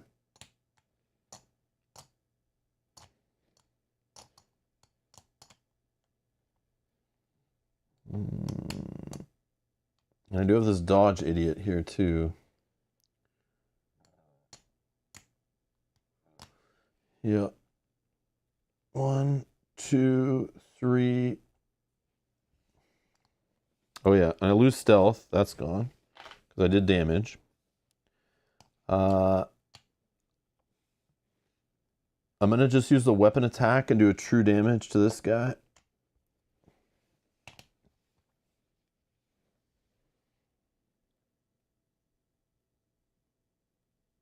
Oh yeah, I do get another 5 movement, but like, what am I doing with that? Like, I could go down for this, but like, is this really going to be an item that could help me win this? I don't think so. Yeah, 5 move from the kill, but like, I don't need it. Oh, I guess I can, that move to get to here, hit this guy, and then I can move the rest of my movement of like a normal move, right? 1, 2, 3. Yeah. Yeah, I'll just hide there so they can't hit me. Like, this guy will, though. All right.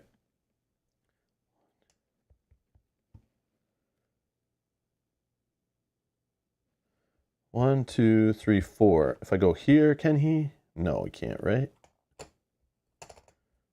Or yeah, he can. He can just go 1, 2. Yeah. Whatever.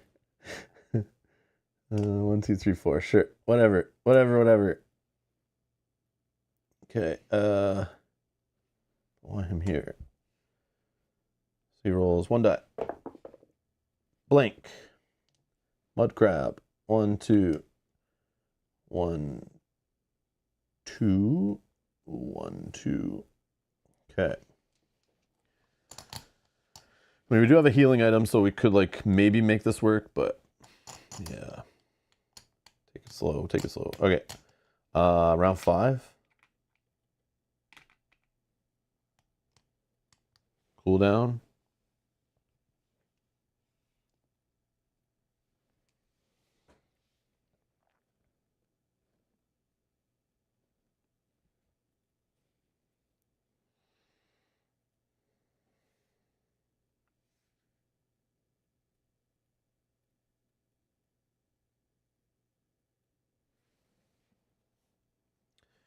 We're just going to engage this guy.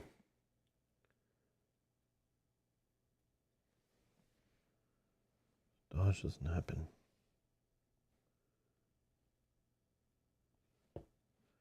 Just roll a 1. So he blocks that. But at least it's up here.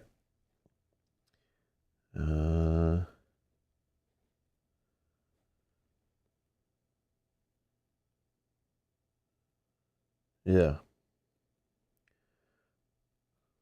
Okay. Sure, they just go mud crab hits for 1.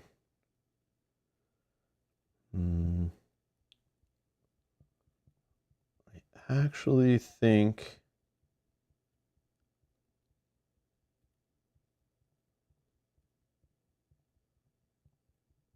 I just lose the bonus HP. This guy is going to shoot. Hits us for 1. And then 1, 2. 1, 2. Okay. Fatigue. Oh yeah, I forgot. I'm going to take so much. Yeah, we're dead. We're not completing this campaign. No way. I forgot about this. Yeah. We're not continuing. Yeah. I forgot about the over fatigue is going to hurt us in the fatigue rounds. Even worse.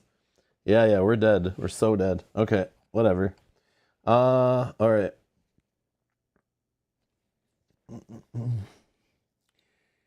Yeah. Poor choices. Definitely a series of poor choices have led to this. All right.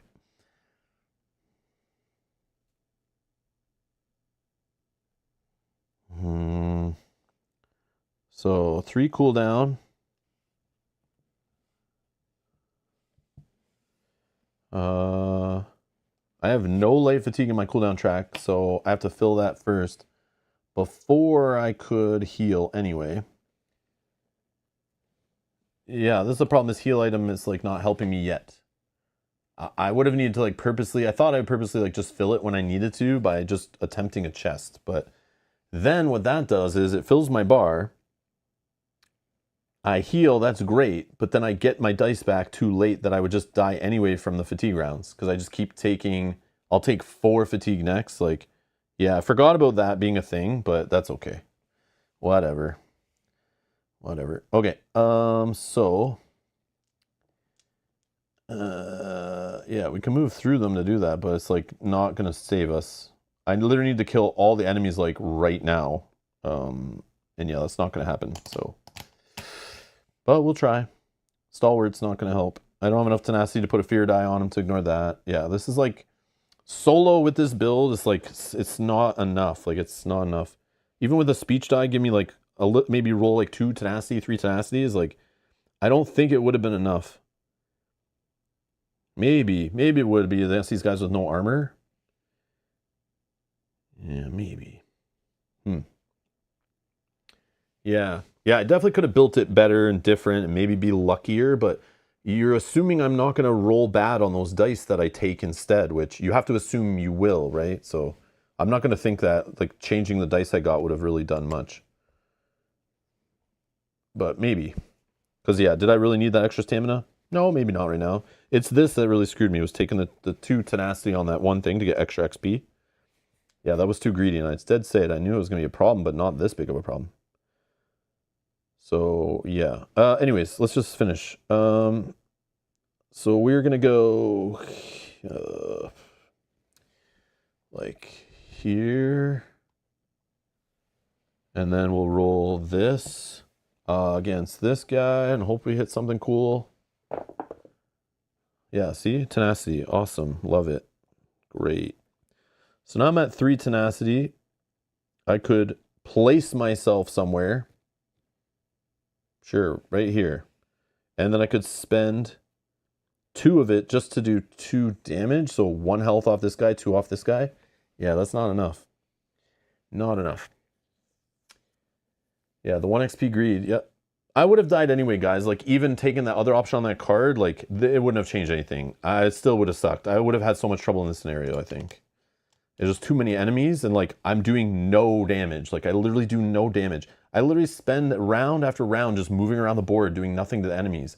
That's how you lose a game where it's literally you only have 6 rounds to play or you're dead. Like, the math doesn't make sense. That's why you need to use two-handed. That's why I was doing that last time, to do, like, all the extra damage. I just wanted to see how this worked. I didn't have any hopes that it would be, like, amazing. I knew it would be a challenge, but, yeah, definitely is rough. Yeah, this one-handed and shield thing sucks. Like, it really sucks. You need to play this in, like, a party, right? Yeah, and the 9 EP, yeah, it's so much worse than 10. I know. That's why I was going to wait one more day, but I should have, but whatever. It's fine. Okay, so I'm just going to quit. Yeah, I could retreat. Do I just retreat? When do you retreat? At the end of my round? No, I don't want to keep going with this. Yeah. Like, it's not over yet because I haven't reached day 12, right?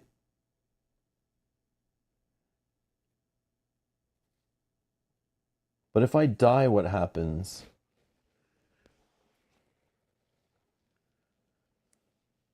It's just over, right?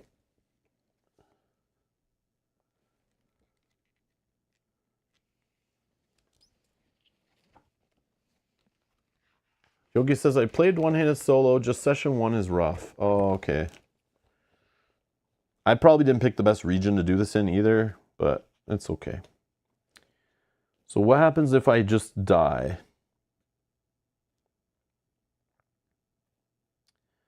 Defeat. Full party defeat, page 67. Yeah, what happens in solo? Full party defeat. If your entire party is defeated, the encounter ends after the current round.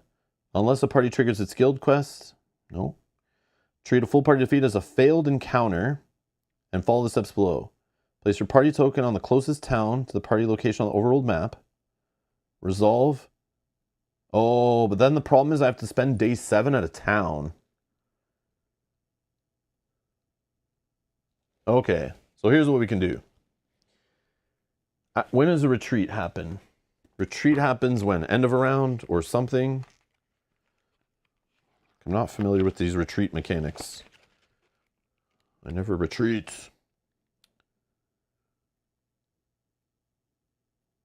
Is it really a thing, though? I'm in the R's. I don't see a retreat.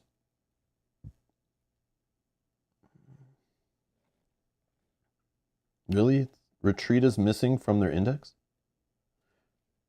Is it not a thing? Am I thinking of another game? I thought you could retreat in like in delves, but it's not even in there.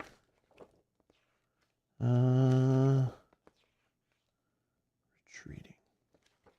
I feel like it's like a side box, right? Somewhere. No. It's in here. I know there's retreat in here. 59.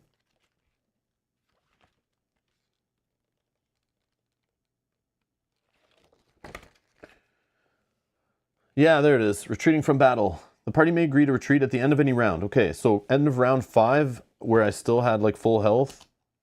I was missing this. I could do that, and then I'm full health. Yeah, we'll just say I'm full health. I'll lose my bonus HP, whatever. That's gone anyway. 5 HP. So I retreat. Can save time and resources by preventing a venture likely defeat. This means the encounter has failed. Oh, but do I lose anyway? Like, can I reattempt this? Or is it now I failed the whole campaign because I failed this encounter?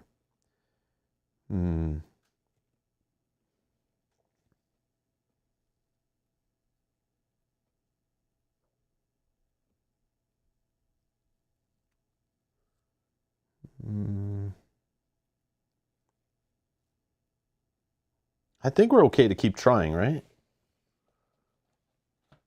Yeah, I think we're okay to keep trying it, right? Like, yeah, just another day and we reattempt, right? I was early. That's why I'm saying I still could keep going. And we'll actually get a different layout of enemies. Like, we'll get 2 5s instead. And I'm still here before him, so he only comes out at 1 HP. Yeah, I think I do that. Yeah, try again, no problem. It works, right? Yeah. I just couldn't remember, like, when you lose on a quest encounter, is that considered you fail in the quest? I know on a regular encounter, you can just do another encounter. It's totally fine. But I didn't know if quest ones are special. Like, I know sometimes they say if you fail, you defeat. Yeah, day 12 matters in session. But there are some where you face them and it says, if you fail this, you're going to lose the quest, right? But I think it's always the end day ones, like the last ones. I feel like I read that before, but yeah, maybe it's not a thing.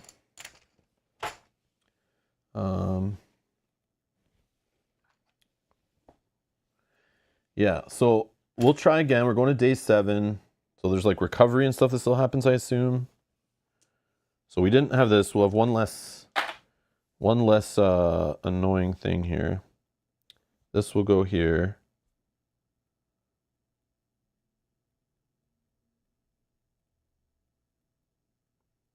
Yeah, I think that's okay. I mean, we're still not in a great spot, but... Oh, hardcore is dead. That's a thing? Yeah. No, we're okay. I'll try again. So we're trying it on day 7, which we're still on time. Oh, it doesn't go to 10. It's still 9 because we didn't gain an XP. Yeah, I forgot. This game's different. It works based on XP, not by days. So maybe we just don't get dodges and stuff.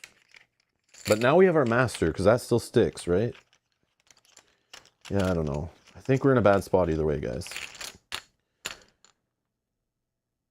Oh, I could gain a bonus HP again still. And the end of day thing does matter for, oh, 2 symbols. That's a thing?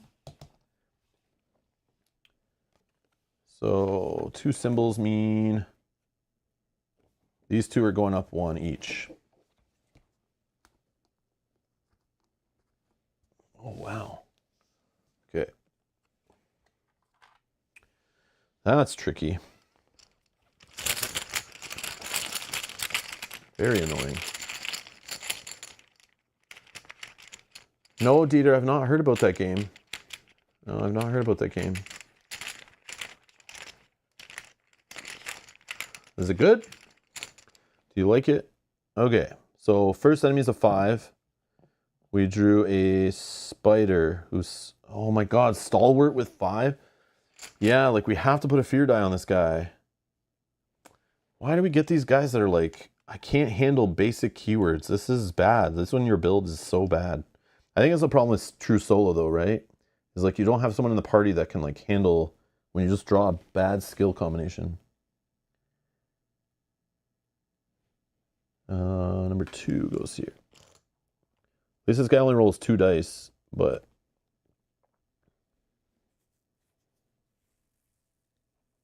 yeah, that's ridiculous. Okay.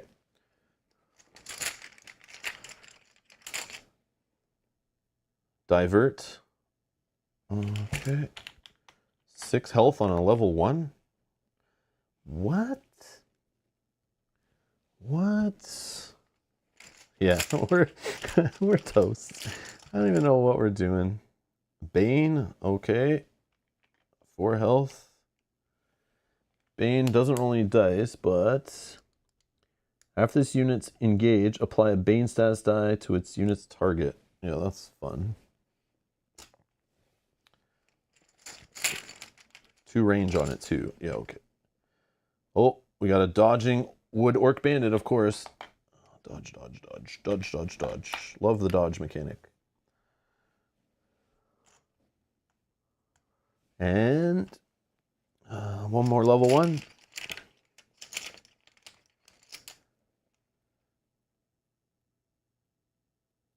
No, yeah, Yogi, I was thinking the same thing. I was thinking Too Many Bones, where we add an additional day, we would get 10 EP, but this game only works based on XP, and XP didn't go up because we retreated, right? So I don't know what I was thinking. I shouldn't probably be playing this. We're just dead, like. And then we get a Colossal. So this guy's got, I think, 5 HP, like 1 for each of these or something. Yeah. Yep. He's 5. Fantastic.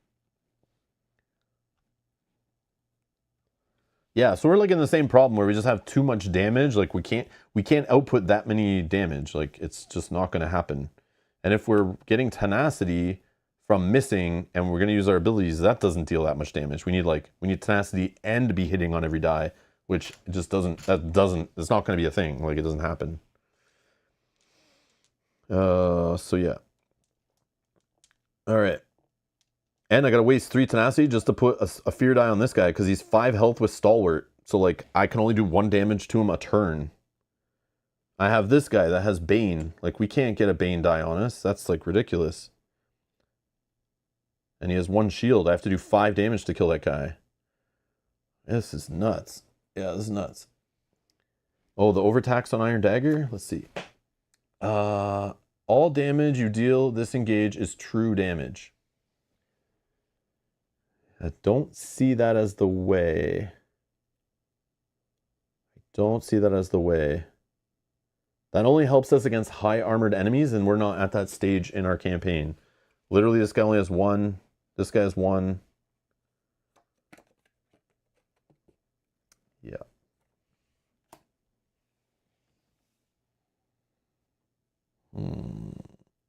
Okay. Here we go. Cooldown of 3.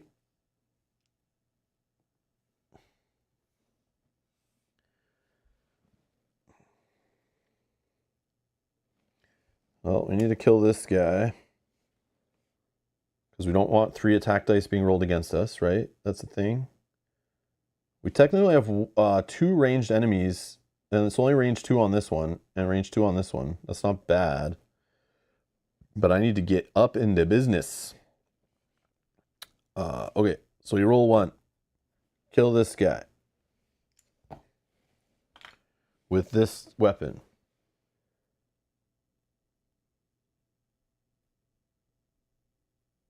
Oh, you're saying... Okay. You're saying just do a regular encounter first and then do this on day 8? Is that okay, though?